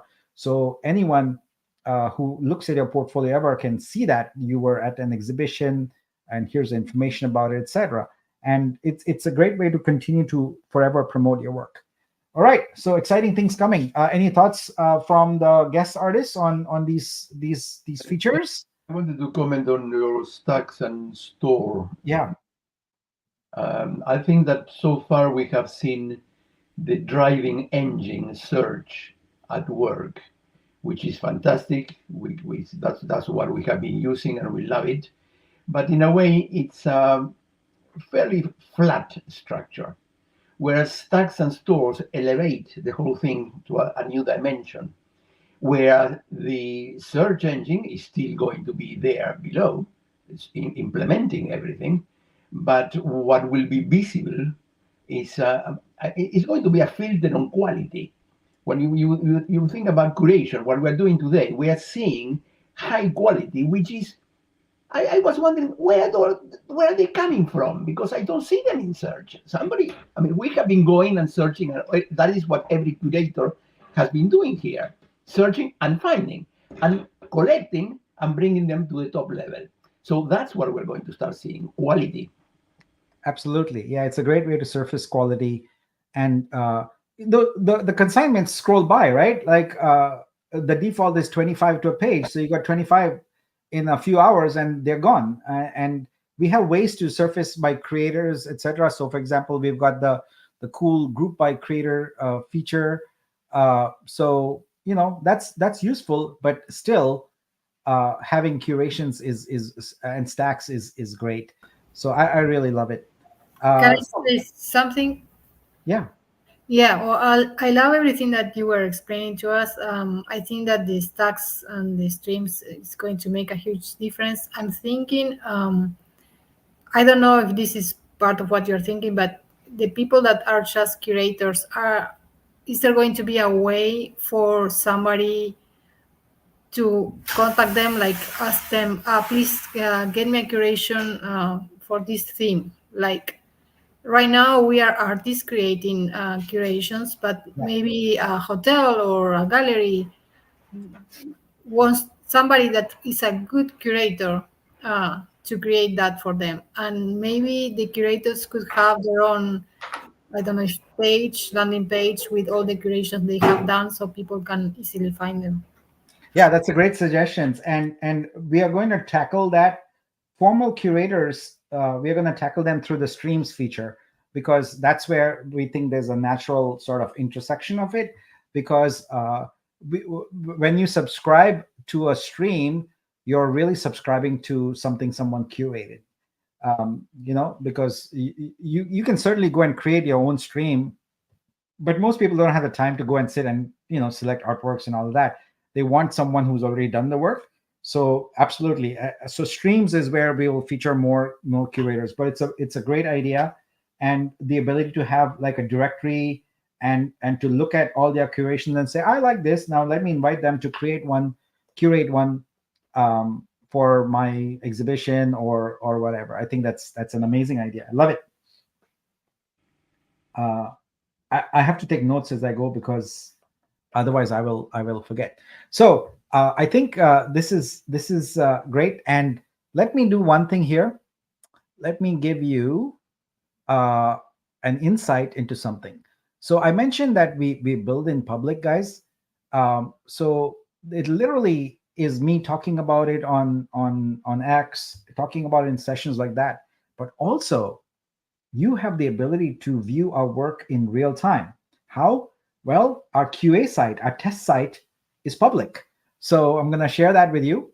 It's search vitru.dev.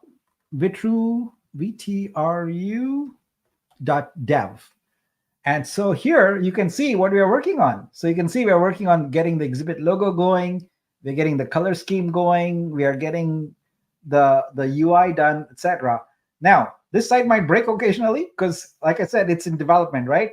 So things may or may not work, and it's all test stuff. So if you see your artwork here, don't be upset with us. We just take random artworks from the production site and use them in here for testing and things like that, right? So you can see, and always assume that this is kind of work in progress. You know, it's only we don't release a feature until we've fully tested it. So one other feature which I didn't show you that we just did is we added these eye icons next to Spotlight, which is 50 random artworks that change every 3 hours for everybody. So one of the problems is if something scrolls away and you say, oh, that was great, I wanted to see it. Well, the eye icon will take you right now to Spotlight and show you all of them together. Or if you go to recently sold, you can click on that and see all of those together. So that's some cool features. And also you might have missed this one little tiny icon here. So we got a little tiny icon here that is going to hide that filter for you. You have jumped to live, Nick. Sorry? You have jumped to the live side. Yeah, I am. I know that. I'm showing you two features I missed showing. So yeah, so this is already live. And now going back to dev, you can see that we have a third tab here. We've got an artist spotlight that's coming up also. So we're going to feature artists also. And when you select that artist, it goes and shows you all their artworks. So obviously this is in test, so it's not got all of them. But we really want to make it easy and exciting to discover artists. So this is work in progress, guys. You can see that the new toolbar is coming here and things like that. So there's a lot of work being done, and as these features are done, we release them. Well, I talk about them the day before, then I talk about them the day off, and then they get released. So some good stuff coming. All right, let's talk a little bit more about this, and then we go back to buying Blitz. So here, so I think someone asked, I didn't see it scrolled away. Someone asked about the colors here. The colors are just to differentiate the groupings of the different personas. All right. So next, let's do some buying and then come and talk about creator level, which I think is very important to a lot of people, judging from the number of questions that I got. Okay, so now I'm gonna go to myself to make a choice, and I haven't looked through these. So I'm just gonna pick one at random and go look at it. I won't guarantee that I will necessarily pick up that. So I'll go with artists I know. So here we go. Reno Igor is a great artist. So let's see what he's got. All right. His unity with nature. Interesting. I like the picks here. And let's see here. So he's got, let's look at his here. Wow, it's got a nice silhouette here. Well done. This is a nice capture. As a photographer, what do you think of this, Doc? It's a fantastic against the sun. You look at the light on the borders of the body. It's what the sun produces what a strong light in the background produces. As an incredible contour. Beautiful. Yeah, I love it. This is great. And the other one that grabs my attention here is this one by Art Club. So this is a mixed media collage. Let's see. Wow. Son, what is your thought on this one? Oh, I love it. I think that I have seen this artist many times in many curations, and all the artwork that I've seen, it's amazing. The expressions in the faces are, I don't know the name of the artwork, but it's telling. It seems like a woman trying to decide between two possible. Yeah. I don't know. Maybe it has nothing to do with that, but that's what made me think. That's what We all have multiple faces, suggests that each person shows different aspects of their personality, depending on the situation or the people they are with. These faces represent the various roles we play: friend, worker, partner, or even our private self. I like it. That's good. All right, let's. Look at this one. This Joanna has got some colorful content as usual. Colorful artwork as usual. Wow, look at that. Joanna's work it's stunning always. This is exquisite. Wow, love it. Yeah, good curation here, Igor. Let's blitz through it. Nick, I don't know if you saw there was a question about maybe from Apricot. What about open calls? Maybe a hotel can also ask for artists to create something within a team. Yeah, absolutely. That's a great idea. And So the way to think about our platform or exhibit is we're going to focus first on MVP features, right? So this is why we are in no hurry to enable editions and things like that, because what we are focused on is we got to build out all the features of the full platform first, and then we start layering on, things that people, uh the what about the what about questions, what about this, what about that, etc. So yeah, we want to do everything, but the key thing is that because we are building a very flexible platform and all the assets are on the blockchain, right? We also want to encourage other developers to take those ideas and build these solutions, because everything is open and easy for someone to build and make money off. But yeah, so keep those feature ideas coming. We take note of them, but our approach is we are going to build the MVP features, the minimum viable product features first, and then stack these ideas on top of them. So great idea. Absolutely. Wow, this is quite an interesting curation. Oh, did I buy that or did someone else snag that from me? I think I bought it. All right, let's do confetti here. There we go. Confetti, confetti, confetti, confetti. Lots of confetti. Woohoo! Nice. Did I not get that one? I did get it, but where did the confetti go? Oh, that was when I was showing it earlier. That's why. All right. Let's look at and make sure that we've picked them up. We got red dots across the board. Good job. All right. Cool. Whose turn is it now? I think it's my turn. All right, let's go. Let's do 381, please. Wait, one second. Does anyone remember the row I just picked? I want to mark it off because I don't want to duplicate. Damn it. The last one was 280. 201. Sorry, that was mine. Not you. I don't know yours. Yeah, I think it was this one. Yeah, it was. Okay, good. I can highlight it off. And this there. Great. Okay, cool. All right. What's your call? 381. 381.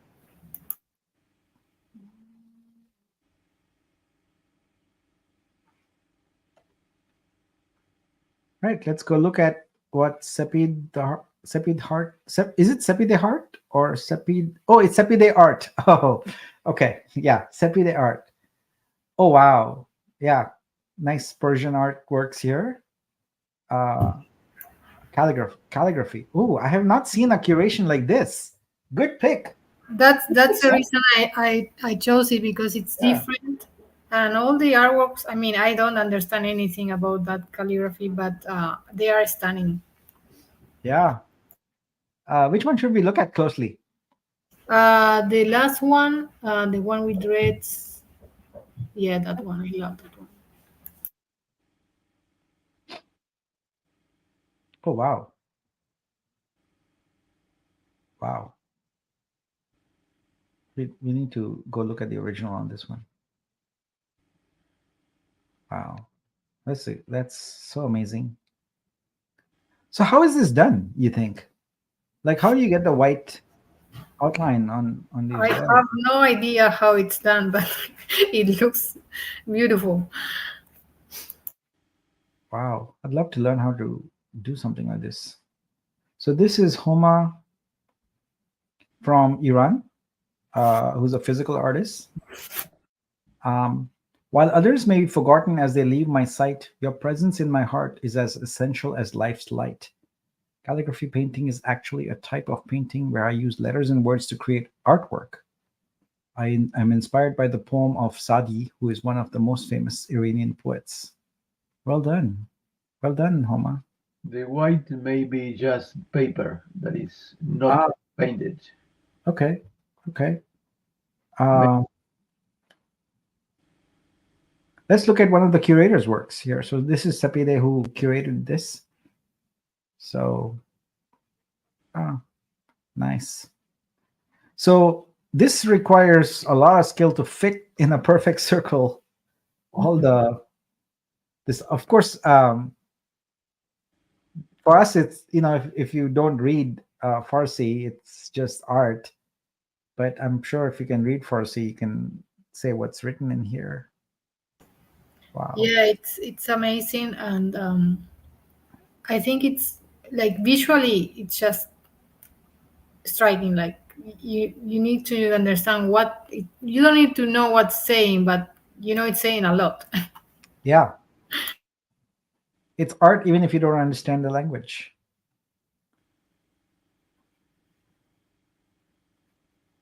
Baji is. So guys, see here, the challenge is that on some of these, there is very little metadata. Oh, well, they don't have a long description. They have a short one, so that's good. This artwork is featuring an abstract blend of swirling black and orange strokes on a textured white. The dynamic interplay of colors creates a sense of ancient scripts or symbols emerging from the chaos, evoking the feeling of old manuscripts or hidden messages. Nice. All right, let's blitz this. Can I say something about the descriptions? Absolutely not. Okay. Yes, please go ahead. Yeah. That this is something that you mentioned last time during the Blitz, and that's when I started to notice the long description. It's, I think, in the VR section. So It's in that's the last tab. Yeah. I think that's why people are missing it. Wow. Maybe they should be together, like the long and the short. So Or we could also surface the short description on the main page, so it's always. yeah, that's another idea. But and because most people will do the short one. got it. Yeah, we'll think about that. I made a note. I will do that. Thank you for that. I like this colorful one also, by the way. This is wow, this is wild. This is amazing. And this is a poem. Wow. It's the same poet as the other one. This is by Elham from Iran. Love it. Okay, I'm going to close these out because then I don't want to miss out on the confetti. So now we'll go and pick up all of these in order. And then we'll take a quick peek at our vibe and see where we are.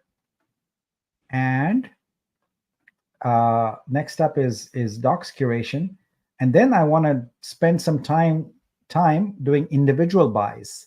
So I'm going to randomly go through and pick up, I don't know how many artworks, but we'll do that. And then I want to talk about creator level. Did I just do this one? No, I didn't. Okay.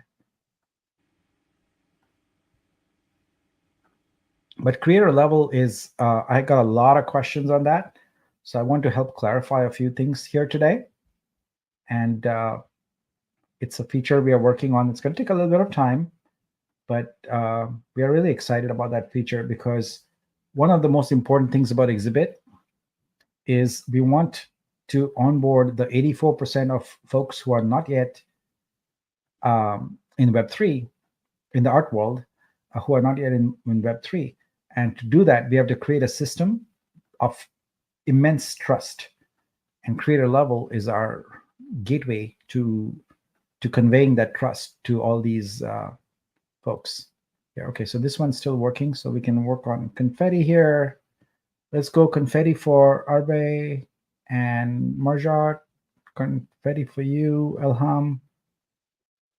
Maya, confetti for you. Sepide, confetti for you. Bajira, confetti for you. And again, and what's the last one? Homa gets confetti. All right. Let's take a look at this. 133. And where did we start? 132, 245. So we've moved the needle. We've moved the needle a bit here today. All right. Let's see. Any key questions right now? Laura says, It's a beautiful curation. The calligraphy really conveys so much. I agree. That's a really. Wait, what am I looking at here? Oh no, this is the one I should be looking at. Sorry.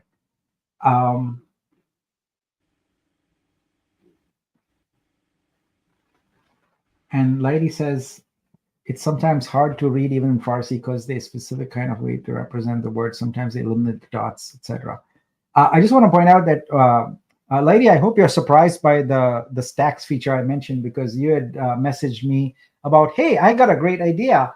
How about we show the curations on the site? And so there you go, Lady. I did it. We're going to do exactly that. So thank you for that suggestion. And excited that we are aligned and we are on the same page. We are building exactly what you had in mind. And Apricot says she loves the artist spotlight feature. So thank you for that. There's going to be more spotlights coming, by the way. So, all right, cool. So what are we going to do now? Yeah, we're going to talk a little bit about creator level. So if I may, I'm going to ask, I'm going to have you guys wait for me a little bit, and then we'll come back to buying. So let's go and talk about creator level.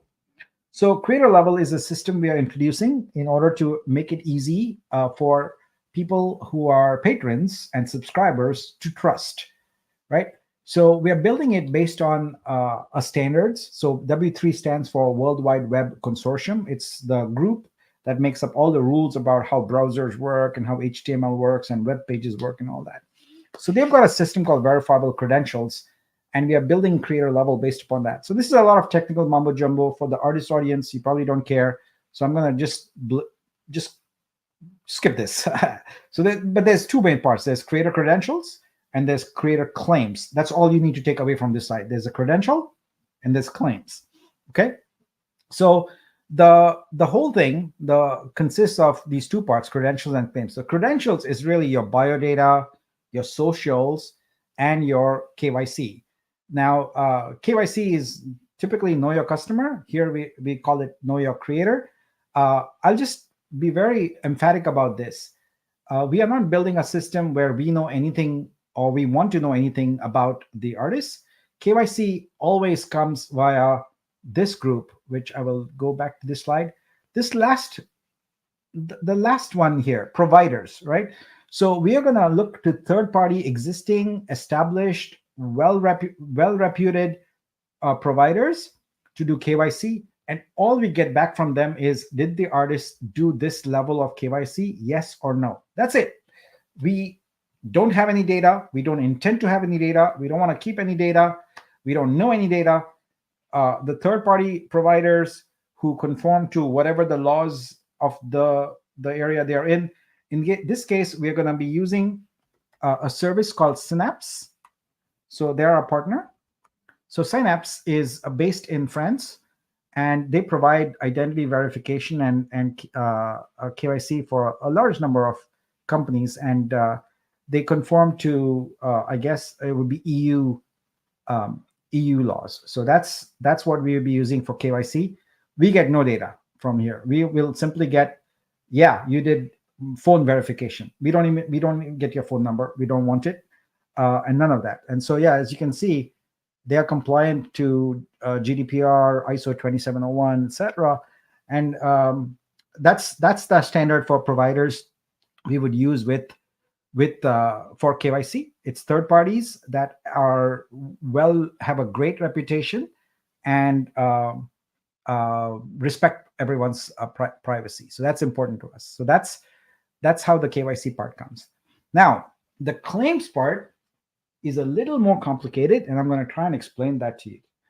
There is no way in which us, or really anybody for that matter, can create a system to verify all the claims that an artist can make. Like, I have no way of knowing, or no one has any system by which they can go and look up when you were in an exhibition, or when a newspaper, your local newspaper, did an article about you, or I don't know, you were awarded something for your artwork, or you spoke at a conference, etc.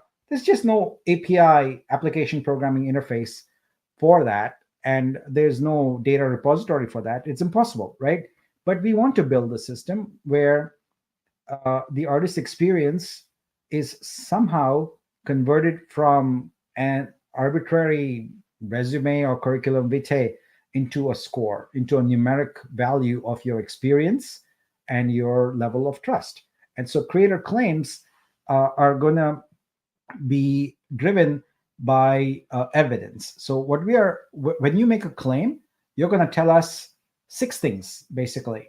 A title. What is the claim you're making? You can say, I won an award from, I don't know, whatever organization on this date. Your claim can be on-chain or off-chain. You could make a claim that says, I sold an artwork for 2 ETH in December 2022. It will be in a certain category. I'll show you the categories in a second. And that's basically the collection of that is your claim. And here's what we're going to ask you to do. We're going to ask you to provide us 1 or more links about it. All right. And I'll explain that also in a second. And also you can provide a bounty for it. You can pay a small bounty. If you don't pay anything, that's fine. Vitruvio is going to pay for it, but you can make it easier. You can make it more attractive for people to verify your claim by providing a bounty. Let's dive into that a bit. So here's the first step, all right? The creator makes a claim in a specific category. My work was exhibited in Paris in 2018, all right? So your work your claim has to be in a specific category: sales metrics, exhibitions and fairs, gallery representation, online engagement, education, critical acclaim, collections and patrons, commissioned work, community activities, or professional affiliations. So we'll probably finesse these categories some more. It's early days right now, but that's kind of what we are thinking. So you make a claim. Next, it's on you to provide evidence. Okay, evidence is always in the form of links. The link doesn't mean there has to be a website or something, because those websites could be gone. A conference website is gone. We don't know that, but maybe you got a screenshot or something. It is your responsibility to gather and post online all the evidence for someone else to validate the claim. Now, an excuse such as, I don't know how to build a website or etc. is not valid, because we're not asking you to do that. We're asking you to collect all the evidence and make it available online. So it's as easy as creating a Google folder and dropping photos in there, dropping links, whatever you can into that, and then providing us that link as evidence. That's how you provide online evidence. Ultimately, you have to figure out a way in which you can gather as much evidence as possible about your claim and put it in the link. And sometimes it might not be more than one thing, right? Maybe your image was showed on Times Square and you provide that picture to it. Now, of course, you can make a fake image and post it, but you'll see how we prevent that a little bit. So the creator can now provide a bounty. This is how much Vitru you are willing to pay in total to all claim checkers. So maybe you pay 1 Vitru, or maybe you pay 0. You can pay 0 if you wish. Vitruvio will always pay a fixed amount. Your amount is on top of it. It's just like Google Ads or something like that. The people who are willing to pay more, the claim checkers are willing to look at their claims faster. You're paying for extra service, but if you don't, it's fine. Vitruvio will pay, and your claim request is going to go into a pool where claim checkers can pick it up. So what happens next? Well, let's talk about the claim checkers. Who are they? Well, they are anybody. You could be a claim checker, just like you can be a curator. You can be a claim checker, and you can make money. The important thing is that trust and reputation are very important. So a claim checker must be KYC L4 level 4. So you'll see what level 4 here is in KYC. We have to validate that you are a real person, and that's important. So, and also you will be staking some Vitru. I don't know what that amount is right now. I put 10 on the slide there because I have no idea what it is. But we're going to ask you to stake some Vitru. Why? Because staking is protection, that you won't just do crazy things and walk away. So your stake will be lost. It's a guarantee. when you say you're no longer going to be a claim checker, you get your stake back.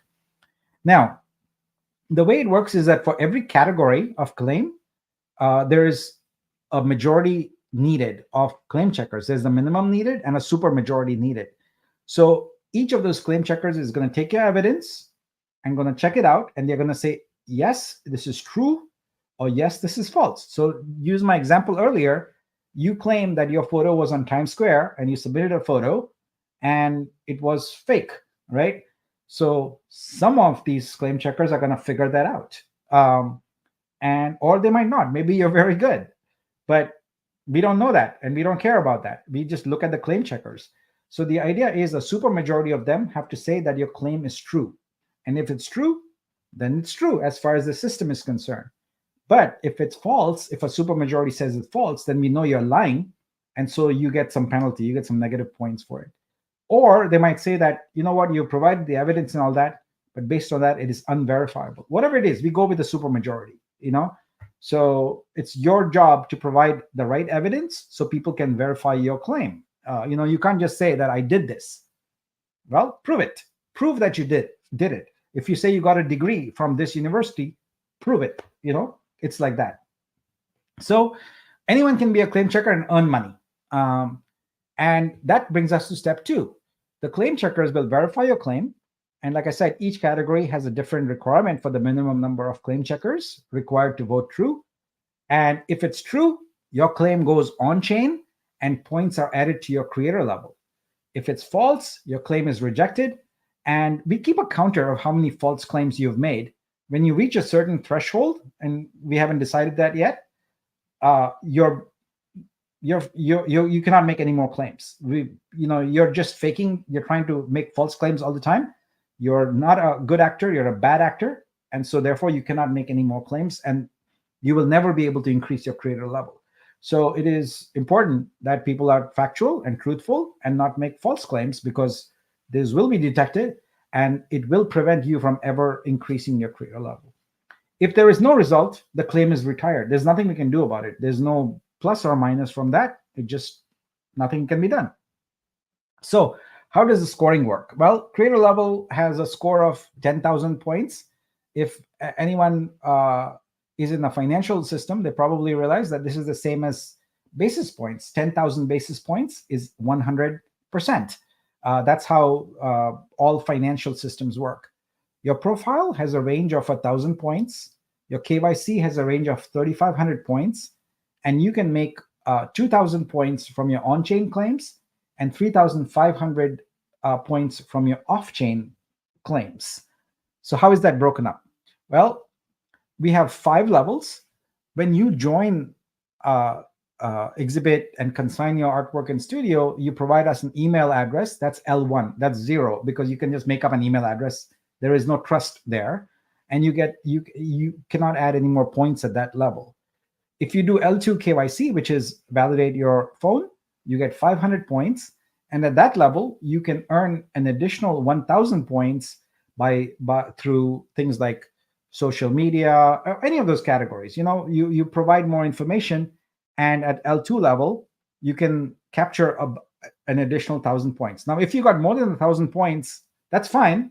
They won't count. You won't move up a level. You will still be at L2, but those points will be sitting in your account. When you move up to L3 or something, those points will be taken into account. The third level, L3, is liveness. Are you a live person? And Synapse has a great way for you to, with your mobile phone, they will ask you to share your video and I think rotate your face and all that, and they determine you're not a bot. I don't know exactly. You can look at the Synapse website how they do it. We've all done this for exchanges and all that. When we do the KYC for it. So that's L3. You can earn an additional 1,500 points at that level, and anything more you add will be saved for the next level. Your next level is an ID. So some kind of ID, whether it's a passport, driver's license, whatever, gets you an additional 1,000 points. And your last level of KYC is a physical address verification. I think they do that by you sharing a utility bill, like an electricity bill or something like that. Again, L1 is fine for everybody. You're not required to do any of this. If you want to, though, the system will elevate your profile and your artworks and your curations as trusted. That so also at some point in the future, we will start having price tiers. So what I mean by that is you can't list an artwork for $50,000 if you're at L1. We want to prevent fraud for our buyers, our patrons. We want to make it safe for them so they don't lose their money. So we are going to require certain levels in order to price at certain levels. And we'll make them realistic and fair. We don't want to penalize anybody. We want to make the system great for everybody, right? So this creator level thing should be pretty easy for everybody. It's not work, and it's not. I want to make it very clear. We are not interested in judging anybody. We have actually no mechanism to judge anybody with this. It is an independent and a very objective way. You provide the evidence. You decide what level you want to be at. You decide how you progress through it. If you don't want to, don't do it. All we are going to do is use the creator level to categorize people and to categorize and protect our patrons. So in terms of categorization, how does that work? So I shared this on X a while back, but basically your points are going to determine what category you're going to be in of one of 4 levels: starters, novas, virtuosos, and maestros. So starters are just people who are beginning the artistic journey. They can basically get points with KYC, but as you saw from the KYC level, each level is constrained, right? You cannot get to L3 without getting these additional points. So you can go through all of these, but still not make it to the higher level categories. So you have to do a combination of things. You have to do KYC, and you have to provide claims about your experience, your reputation, and things like that to move up. So novas are emerging artists on the rise, showing promising talent and potential. They've achieved some success and are beginning to make a name for themselves. Their work is gaining attention, and they are on the path to greater recognition and accomplishment. Virtuosos in the score 5,000 to 7,999 are highly skilled and have achieved considerable success in their careers. While they may not yet be at the absolute top, their work demonstrates exceptional talent and quality. They have a solid portfolio and a growing reputation, making them respected and admired in the art system. And maestros are at the upper echelon, extremely experienced artists, lots of coverage, etc. So this is the direction we are going. It's not done yet, and I will keep sharing information as we refine it. Things will change, but I like to share these things so I can get your feedback. The important takeaways are: we are not interested in judging anybody. We have no mechanism to do that. There's no team of people judging anybody or anything. It's an independent, objective score. You control what level you're at by providing evidence of your achievements. The more achievements you have, the higher your score will be. And the categorization will primarily be about visibility of your artwork on the platform. So, and also about, like I said, protecting price protection for people. We want to make sure that you don't start off with your first artwork at $20,000 or whatever. We want to make sure that there are no scammers, no bad actors, etc. So anyway, this is work in progress, still going, and we got a lot of work to do. We're going to start off by introducing the KYC and the profile piece. Everything you see on your left. Actually, I have that on this slide here. Yeah, here we go. So we are already working on the profile. You're going to see that change in Studio. You're going to see in the profile area there's an exhibition and awards section that's there, where you can start adding things like that. One of the things we are also going to create is an automated exhibition and award and profile page for creators based upon that, where it pulls the metadata from all your artworks with the exhibitions and awards and shows it in a beautiful page automatically. And you can go, we don't have the feature yet, but any day now we will enable editing of the metadata. So you'll be able to go and change the metadata. And if you got an award for an artwork that you've already sold, for example, go ahead and change the metadata there and add the artwork, got an award or something. and we'll create a beautiful consolidated thing for you. But all of this is coming together. We'll start with the left part, and then we will build out the right part, which is the claim and evidence system. And when we build that, you'll be able to go click a button and say, I want to be a claim checker, and it's going to look at your profile and say, well, did you do L4 KYC? Yes. Okay, then you can be a claim checker. If you didn't, sorry, you cannot be a claim checker. So it's going to be like that. But a lot of information here for you to digest. I apologize, but people have been asking for it, and so I wanted to make sure that I communicated that. But now let's get Doc and Sun back on here, and let's start buying some more artwork. And like I said, I want to do some individual artwork buying for a bit, and maybe you can help me. And I also invite the audience to share with me specific criteria that I should use in the filter. So we'll start with some basic keywords. Doc, do you want to give me a keyword to search for? Manipulation. Manipulation? That doesn't seem like a that's an interesting word. Yeah, I was thinking more like beach or ocean or dreams or something like that. Well, that's my life. Manipulation. All right, let's look at. I doubt I don't know that we'll find any artworks. I guess we do. So this is really manipulation of as a technique. I'm actually interested in. Yeah, why not? Let's see some interesting things here. The suspended in Cosmos is good. I'm a space lover, so I like that. So Sunny, who's here? Yes, Sunny. Got some interesting artworks going here. Let's go look at that one. What do you guys think of this one? Or since you picked Doc, what do you think of this one? I guess this is anime. This is a movie. I like the floating feeling. Yeah, Pity that it's not moving, but it's cool. I'm gonna grab it. Congratulations, Sunny. All right, let's go ahead and grab that. Sun, for you, what word? I was going to say that out of that, I like the one with the bird. Which one? This one? Yes, that one. Oh, that's Doc's work. Yeah? Well, I didn't know that. I can only see from here, but I love it. All right. Give me a word. Okay. A word. Gum. Gum? G-U-M or gun? Yes. No. G-U-M. G-U-M. Okay. Yeah. So I'll show you hackable URLs here. You can go use the UI, or you can just type it directly into the URL, and it has the same effect. So this is interesting. Gum. Okay. All right. Yeah. That is a very unique thing. So these two are sold. This one looks interesting. So we've got Under the Bubble Gum by Silver Fire, Vibrant Afro by Hater. I don't know why this one has gum. Oh wow, these are protected. So any of these grab your attention?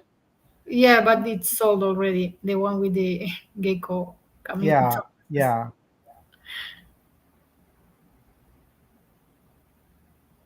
Yeah. So which one? What's your second choice? My second choice would be like the second one from the left. Yeah. This one? All right. I love this. The colorful nature of this is oh wow. Look at the detail on that. Yeah. Oh my god. Peter, this is crazy. What this is an illustration from scratch? Wow. This is amazing. Well, what a unique word, son. Yeah. Doctor's a long word manipulation. But you found a good artwork. You found a good artwork. And then you were like, oh, let's go with the 3-letter word. Oh wow. This is fantastic. Yeah. All right, let's go. Okay, we'll get that. I don't consider a session complete until I can search for pop art. So what do we have here? Got some good pop art here. I like the black and white one. Sienna's work is exceptional. Mike loves her work, but I'm drawn to this one. What do you guys think? Flawed perfection. Yeah, good contrast with the red lips.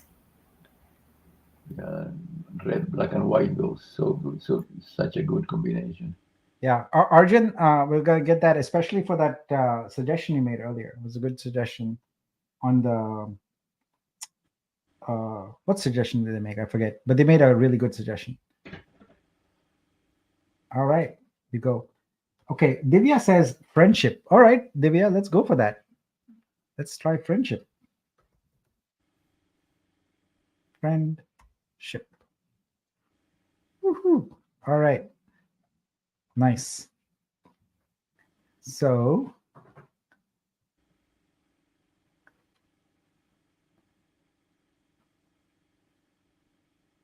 all right, I see one of Divya's work there also. And I see this one here. Let's look at Divya's work here. Why not? This looks great. Interesting. Watercolor? Yeah. Watercolor paper. This is cute. Friendship. Elephant and dog. Interesting. And confetti. Blooming Friendship is a captivating painting that portrays the joyous connection between a baby elephant and a dog. The scene is alive with vibrant hues, reflecting the warmth of a sunny day. I like it. Let's go for it. Okay. I see cat. Cat, and also I see lifestyle really wants cat. Butterfly. Let's see if let's browse a little bit. You know what? Let me go by creators for a second. Oh, also, I you know what? Let's first do no sales, because that's a good one, good category. Always want to find artists who have not yet had their first sale and get to them. So this one draws, my eye is drawn to it. Wow. What are these? These are watercolors, obviously, but are they from scratch or are they AI? Oh, they are from scratch. Wow. This is cool. Okay. These all, I would imagine they are Swedish or something. This one looks interesting to me.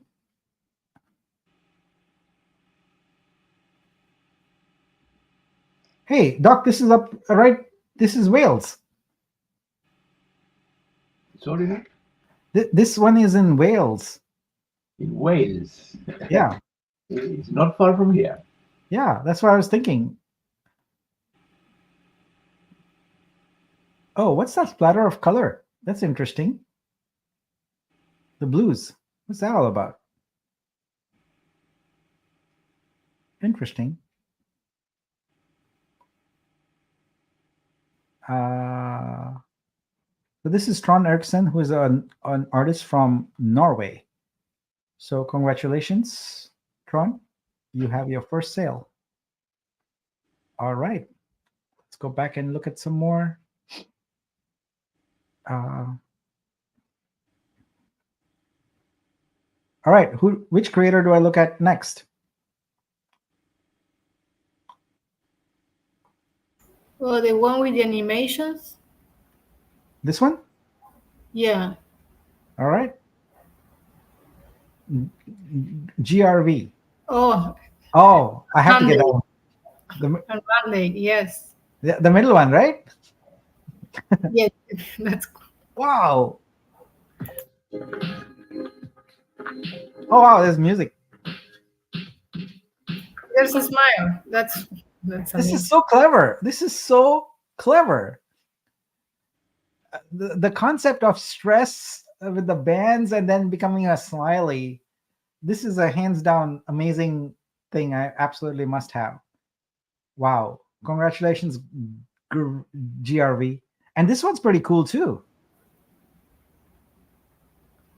Yes, the one that I thought it was cool. It was oh wow, that's amazing. The first one that I saw was the one with the shoe getting stick with the gum, which is called Monday. That's why I told you gum before, but he's not Ah, using gum. yeah, yeah, yeah. It doesn't use the word gum in the metadata. Right. So, This GRV, is you got to do more work on the metadata. Your artwork is amazing, but please, please, please get better metadata. Nothing.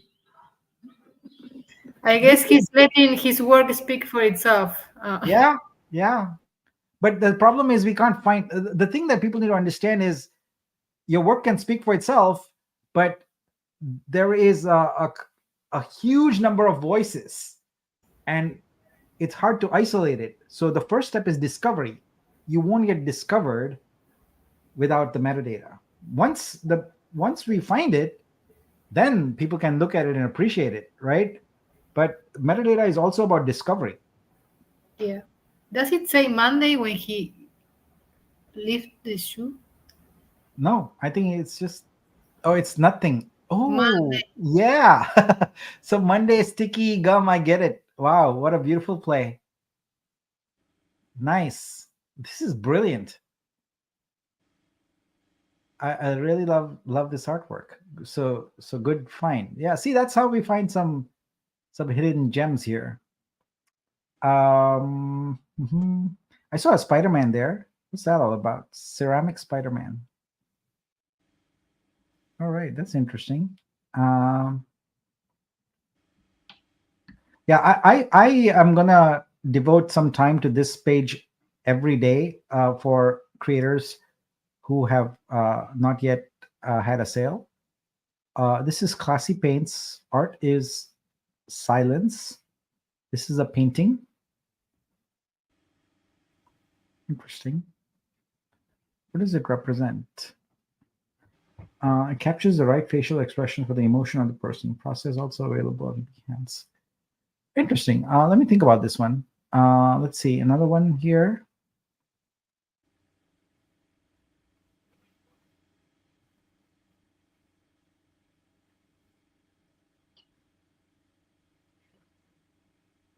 Whoa, this is interesting. Is that a photograph?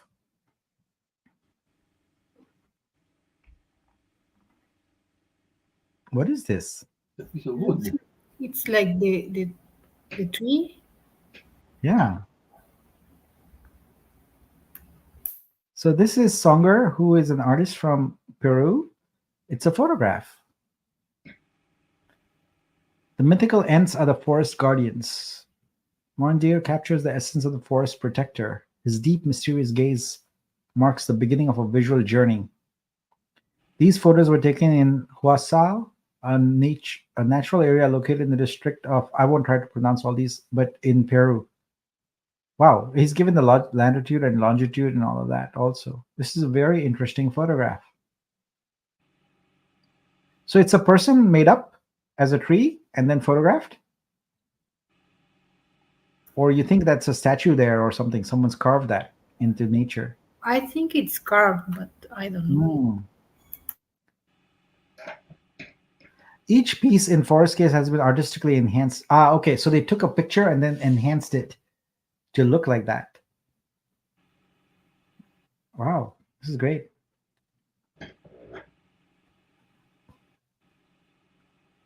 Okay. So now we've done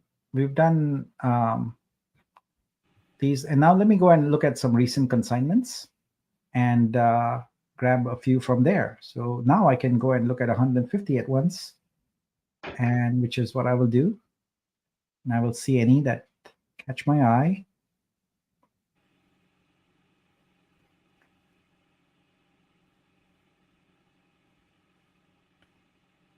See some interesting things there.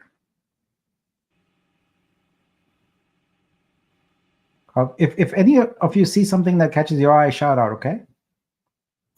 Yeah, I think Martin, it's your turn to pick one. If you see something, say something. Okay. Well, actually, wait. We'll just go with the full board 200. Yeah, why not go with the maximum? Okay, so these would be in the last couple days, I think. Oh, You see something? yeah, there was one animation like a face cam. That one. Cosmic gaze. This one. Yeah, Okay, let's it's just go through all, and then I'll come back to that one.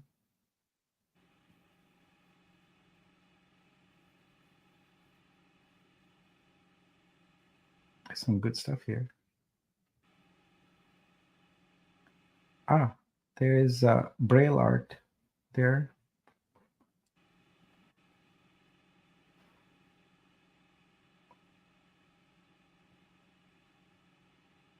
Ah, light bulbs. the lightning too. The lightning is nice too. Yeah, Unreal Lightning. Okay, so we got 2 so far. We'll go back and look at those.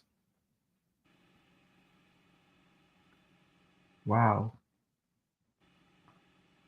That timepiece looks good. Emmanuel. Serenia. These light bulb ones are interesting.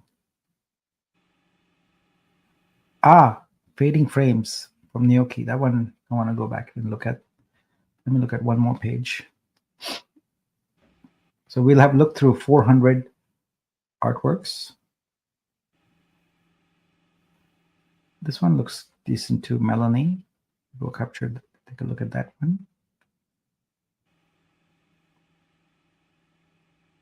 Some black and white photographs. Interesting. I think we need to spend some more time. This there's just a huge number of very interesting artworks here. Wow. Wow. Huh. Starry Night. Starry Night is like a classic. Yeah, very popular. I see lots of artworks with Starry Night. All right. This is good. Okay, so let's go look at some of the ones we. So I wanted to look at this one. Oh wait, what did I do? I should have done that.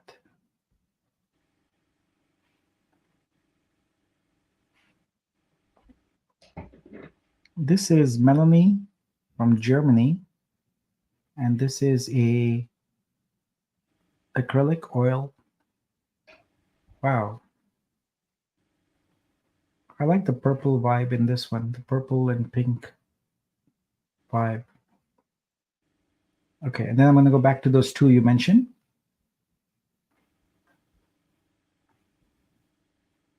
Oh, what is this? This is Laura's work. Laura, let's look at your work. Ah, circuit. Wait, how is this made? Let's see. Oh, circuit. This is mixed media, machine, no connection.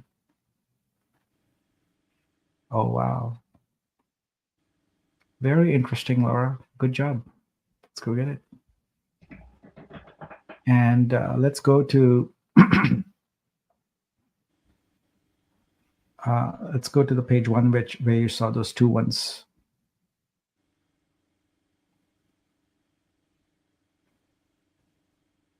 So there was the animation.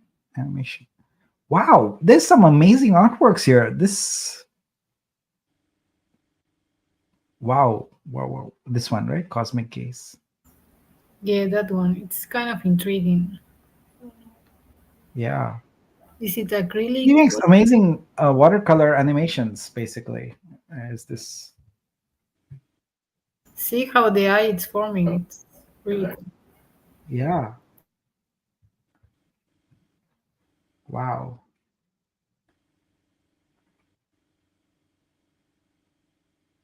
This is spectacular. Okay. And there was another one we talked about. Yeah, the lightning. The lightning. Yeah, the lightning. That one? Unreal, right? Yeah. Yeah.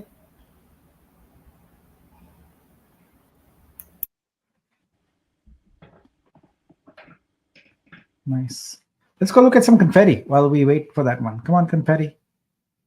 Hey, there we go. On schedule. Confetti. Woohoo!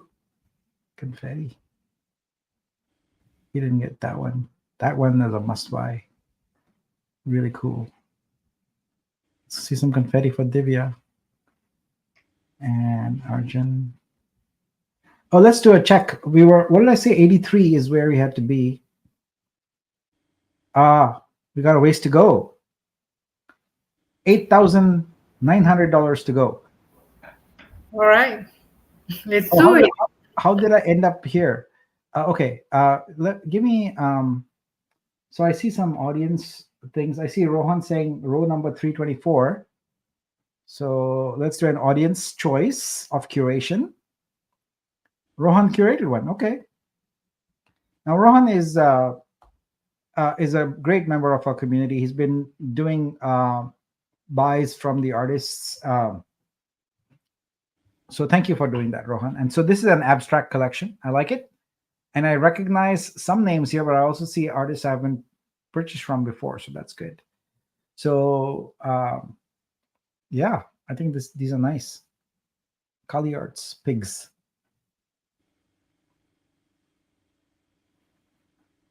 Clever. Very vibrant. Beautiful pink. Yeah, I like that curation too. It was one of my selections. Yeah. Good picks here, Rohan. Wait, where did it go? Oops. Yeah, I got my. All right, let's start the blitz. Blitz away. Blitz. Buy. And Marzi. Buy.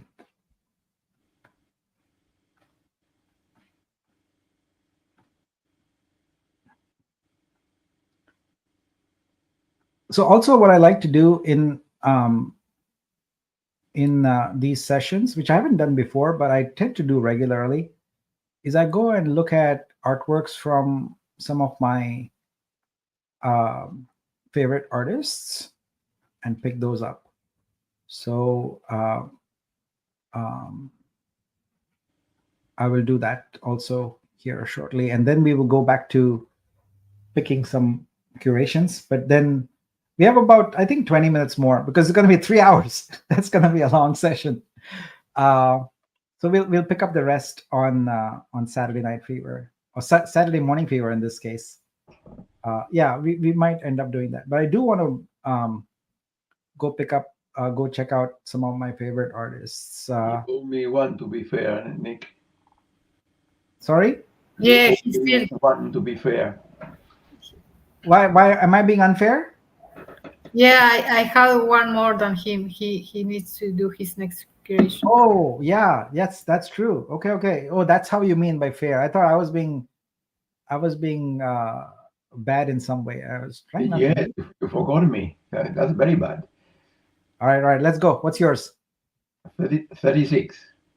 36. We zoom to the top. Boom, boom, boom. You developed my appetite. I was not going to. Yeah. That's yours. That's right. Okay, Yeah. okay. Good. Let's do it. Whoa, what a beautiful curation here. My interest in general has always been in nature and female forms. Well, this has a balance of both. You've got you got that first one combines both, right? Nature at its grandest and a female form. Is that manipulated or is that natural? That's manipulated. Yeah, okay. I don't think that there is a constellation with that. Yes. but it is there in my imagination. Yeah. In fact, you recognize the lady's profile, don't you? You have a picture that originates on that one. Let me think about this now. This is, who is it? There is a lady blue that it has also been in the studio art on the left. There is a blue. Oh, now I get it. Yeah. Okay. Yes, I recognize that now. Okay. Got it. So it's a collage. Yep. Wow. I Look at this. the, Look at this. the sensual Very good. lines. Yeah. Love it. Ayaz is a great. I love her work. It's always beautiful. This is poetic. So simple. Mm-hmm. And I like the feeling this one. Tanya has a good eye. Tanya is amazing. A very good eye. Filled emptiness.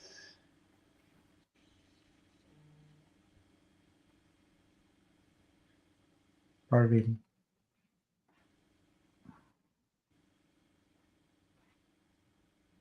Interesting.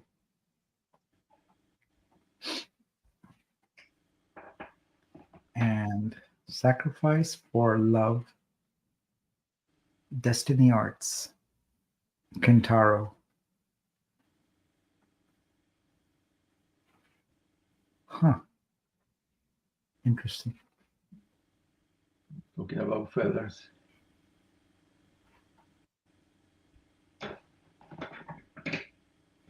Very cool. Very cool. And that is that. Okay, so now I will go and buy some. So I'm gonna go with creators here. Let's go with Rohan, who's got his Polaroids, which I love. I'm gonna go pick up one of those. Let's see. Well, maybe I'll pick up a non-Polaroid today because I got a bunch of Polaroids, but I got these lightning streaks here also. That's fairly new, I think. I haven't seen those before, but the Polaroids are so cool. All right, we'll get one of these. And that's Rohan. Then let's see, who else? Let's pick up, I grabbed one of Simran's, but I love her work so much. So I'm gonna pick up another one here. Simran's work is, I don't know how her brain works with colors, man, but the colors are just exquisitely beautiful. Just mind-blowing application of colors here. I just love her work so much. Nick, on the last bunch, you missed one, I think. I did? The last big feathers doesn't appear. Okay, I'll find it.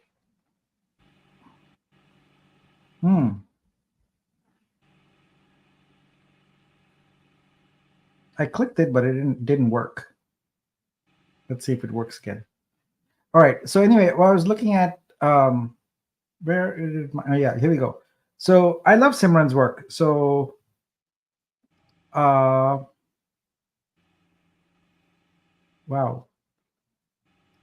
I think I like this one.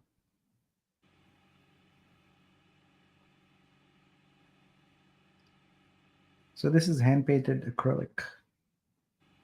Okay, get one of those. Okay, and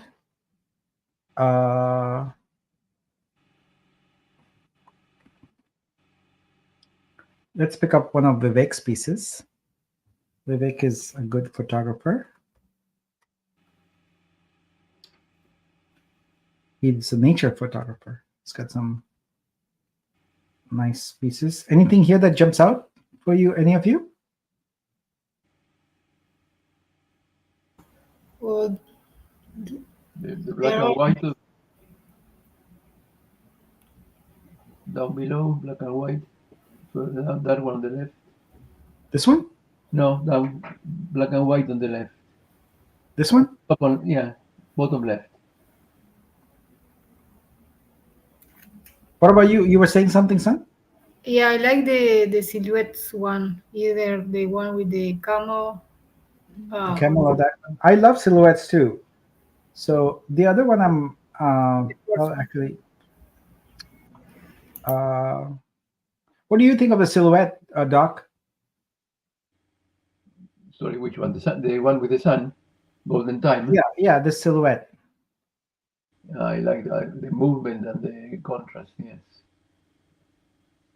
I think I'll get this one. Then the other photographer I want to get from is Kafil. Let's go select one of his. He makes excellent black and whites. There it is. Um,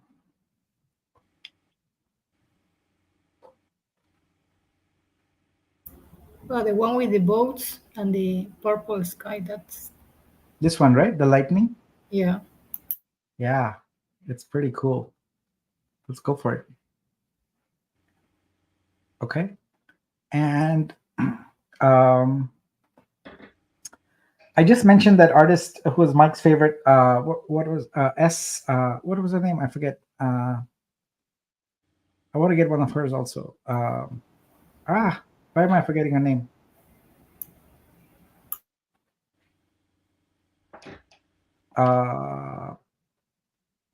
Someone remind me. Oh, Lighty. Yes, I like Lighty's work also. So let's do Lighty. Okay. So Lighty is a face painter. And we have an ongoing thing where I challenge her to do crazy things, and she actually does it. So I see most of her works are gone. So, all right, I'll go with this one.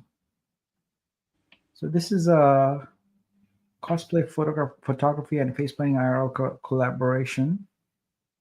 So this is the one. Her profile picture is where I challenged her to do a Star Trek Borg thing, and she did it exquisitely. You know, it was amazing. She did such a good job with that. Okay, so Lady, here we go. We're gonna get that, and then let's go find one from Rosita also, because I love her pop art. Haha, Mona Lisa. Okay, we'll go with that. That's funky. Chill Mona Lisa. That is hilarious. Yeah. You know, I really would like to get in the minds of some of the artists. It's amazing how creative and it is. Oh, here, there's a BTS video. I like BTS videos.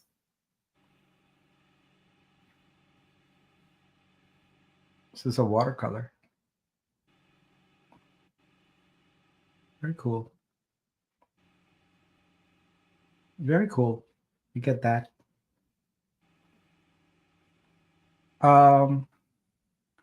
Is Rainbow on this platform yet? Let me see. Yes, Rainbow. I love Rainbow, who's a teen artist.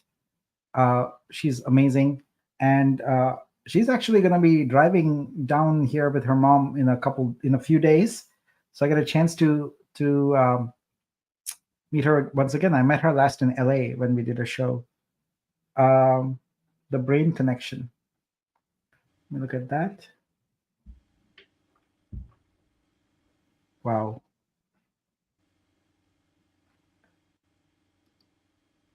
This is very interesting. Rainbow is super talented. She's written 5 books and had exhibitions everywhere. And some of these teens, I'm amazed.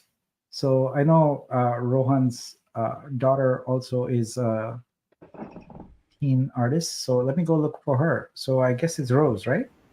Rose. Have you checked Dianella's daughter's work? Whose daughter? Okay, give me 1 second. So I picked up that one from Rose, but let's pick up one more. I like this colorful one. I think it's appeared before. So I always want to do everything I can to support youth artists because they are the future. Okay, what's her name? Fantasy Strokes, I think it's her name.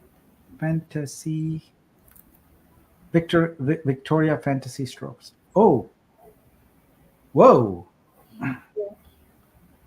wow.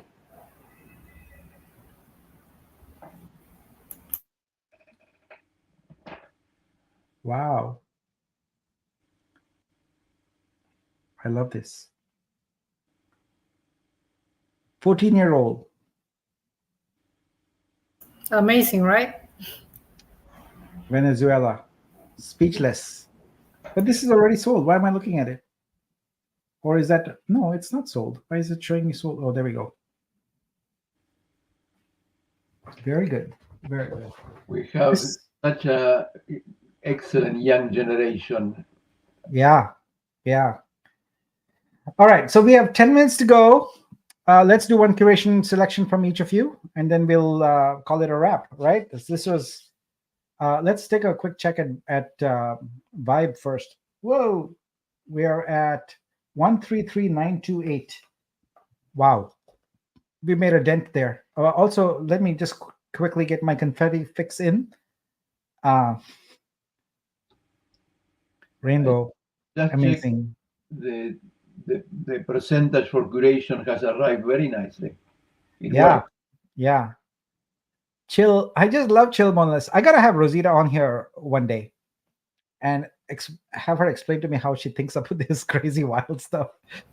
If I I'm don't- not mistaken, she's yes, she's smoking weed. Yeah, she looks like she just had lunch and now she's enjoying smoking. Oh my god. She's got a belly piercing also. Ah, this is wild. And lady, I can't believe that's cosplay. I cannot believe that's you. Like you appear so different. Amazing. And Kafil's work is sheer genius. I mean, I need to have him on. So you know what? I'm gonna make a list. I'm gonna have Rose on here, Rosita on here. I'm gonna have Kafil on here, and I want to talk to some of these artists here. And Vivek, I had the pleasure of meeting him in person in Bombay. Amazing nature photographer, Vivek. And Simran. I had invited Simran last week, but she was busy on a retreat, so I'll invite her another time again. Maybe I'll have her again when she's available. But yeah, this work is so good. So good. The way she uses color is just mind-blowing. And Rohan's work always. These are actual light bulbs. Whoa, cool. So cool. You see the detail and you don't realize what you're missing until you zoom in and something on some of these. Really cool. Good job, Rohan. And I gotta have Rohan on here also. I think I had him for one session for something else, but I'll have him again as an artist guest. Very, very. So this is error minting out for some reason. I don't know why.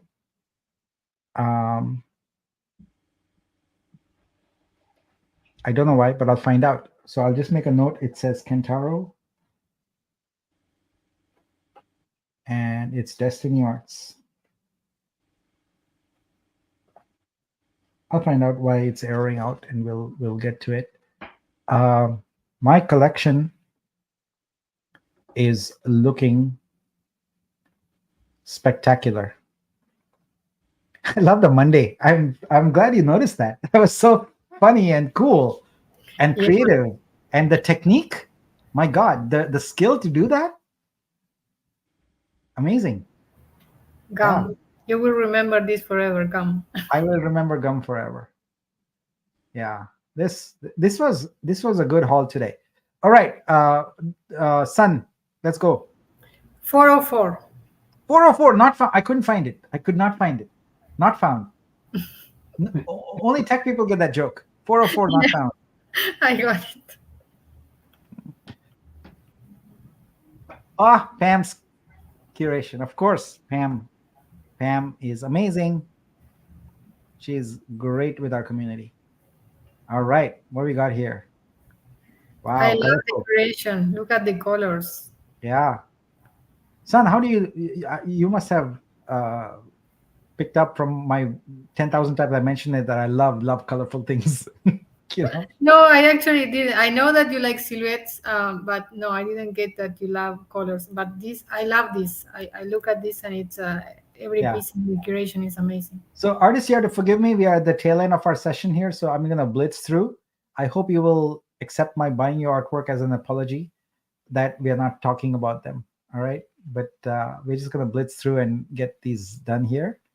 Pam, amazing, amazing, and don't forget our balance is gonna be picked up at Saturday Night Fever, which this week is actually in Saturday night morning. And so it's going to be at 10 a.m. Pacific time on Saturday.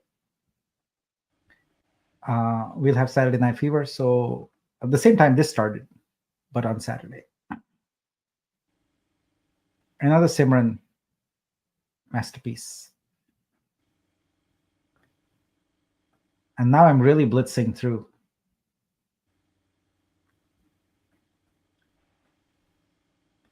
I've seen this one before. I don't know, in some curation. Yeah, in some curation it was there.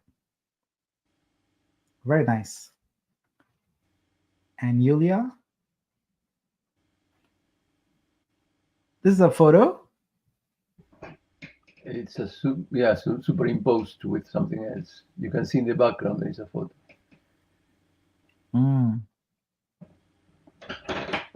How interesting. How very, very interesting. All right. We are still working on some of these.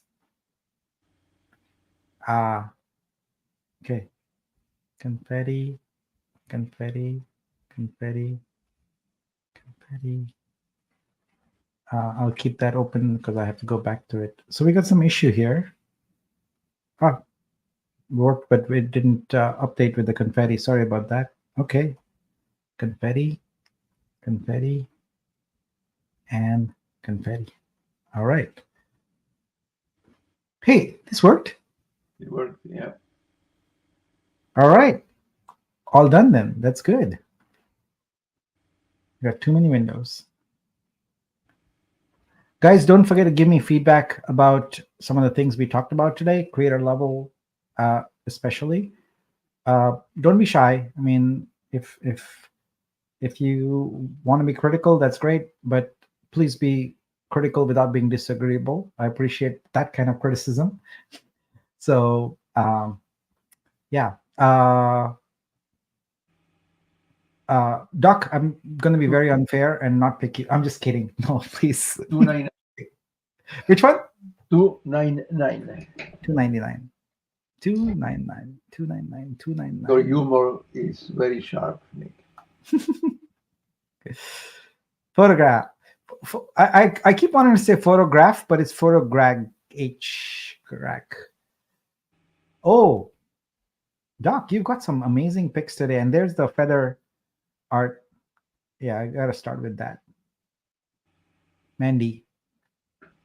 Yeah. She's an incredible artist. But to think that she paints that on real molded feathers. Yeah. Mandy, I hope to meet you someday, and I want to see this feather in person someday if it's all possible. It's just amazing. So skilled. Blue 1D, another very active creator in our ecosystem. A Moment of Love, Seema. Seema is a great painter. Love it. Wow, another watercolor animation. I love your watercolor animations. This is a very unique. I don't know what your name is. It's watercolor animation, I suppose. How?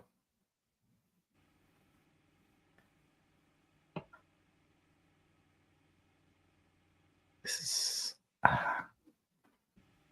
crazy, mind-blowing stuff here. All right, 2 minutes to go and almost done with this, and it'll be perfect timing. And I think this has been our longest buying blitz, but I don't mind. I don't mind that. It's fun. It's fun. And okay, we got some more work to do. I didn't get through it all. Skyo, nice work.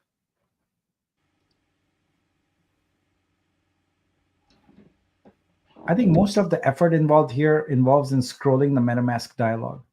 I have to scroll up every time to make the confirm button light up. Arun is an amazing photographer. He captured the photograph I posted for this buying blitz. There's a photo of me standing up like that at Namaste NFT. So he captured that. I love it.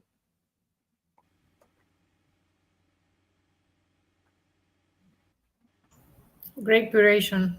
Love all the artworks. Yeah.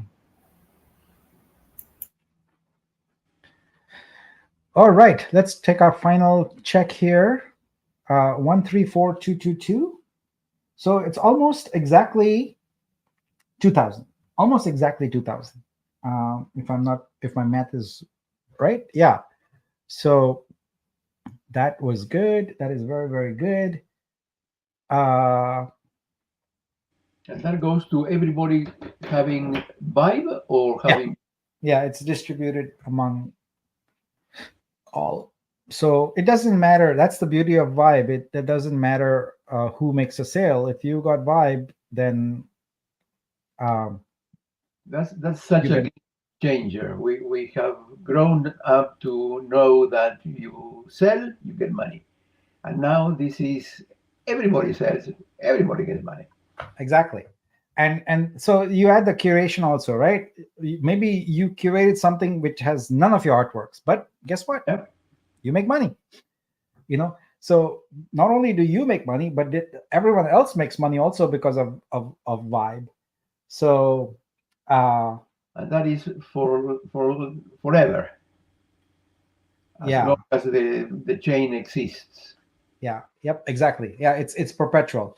So people have asked, like, what does it mean for all projects on the all projects? So it's basically, if you think about it, all the blockchain projects. So anything that comes out of Vitruvio. So everything exhibit and everything Vlox and any future things we think of is revenue shared. It's going to Vibe. But other projects may come on the blockchain and build. It's voluntary for them. They may or may not do a rev share, but most of them will elect to do it because it's such a good thing to share with the community. So anyway, I think we'll wrap up. Thank you, guys. Thank you, San. Thank you, Dr. Martin. You were amazing co-hosts here with me today. I think we brought some joy to a bunch of artists. That's great. And thanks for sitting through my explanations of the things that are coming. I hope they are exciting to everybody. And with that, it's time for me to go grab a bite because I'm starving. And I think you guys are, I don't know what time zones you're in, but you probably are fed up with sitting here. So thank you. About to go and have dinner. Yeah, dinner. All right, cool. Thank you, San and Nick. Thank you very much. Absolutely. Thank you so much, everybody. Muchas gracias. Yes, thank you very much, Nick. It's 1 p.m. here, so I'm going to have lunch too. And yeah, you're in the same time zone then. Yep. All right, cool. All right, so Saturday Night Fever in the morning this time, Saturday morning, 10 a.m. Pacific time, 5 p.m. UTC. We'll see you then. Until then, dream on and dream big.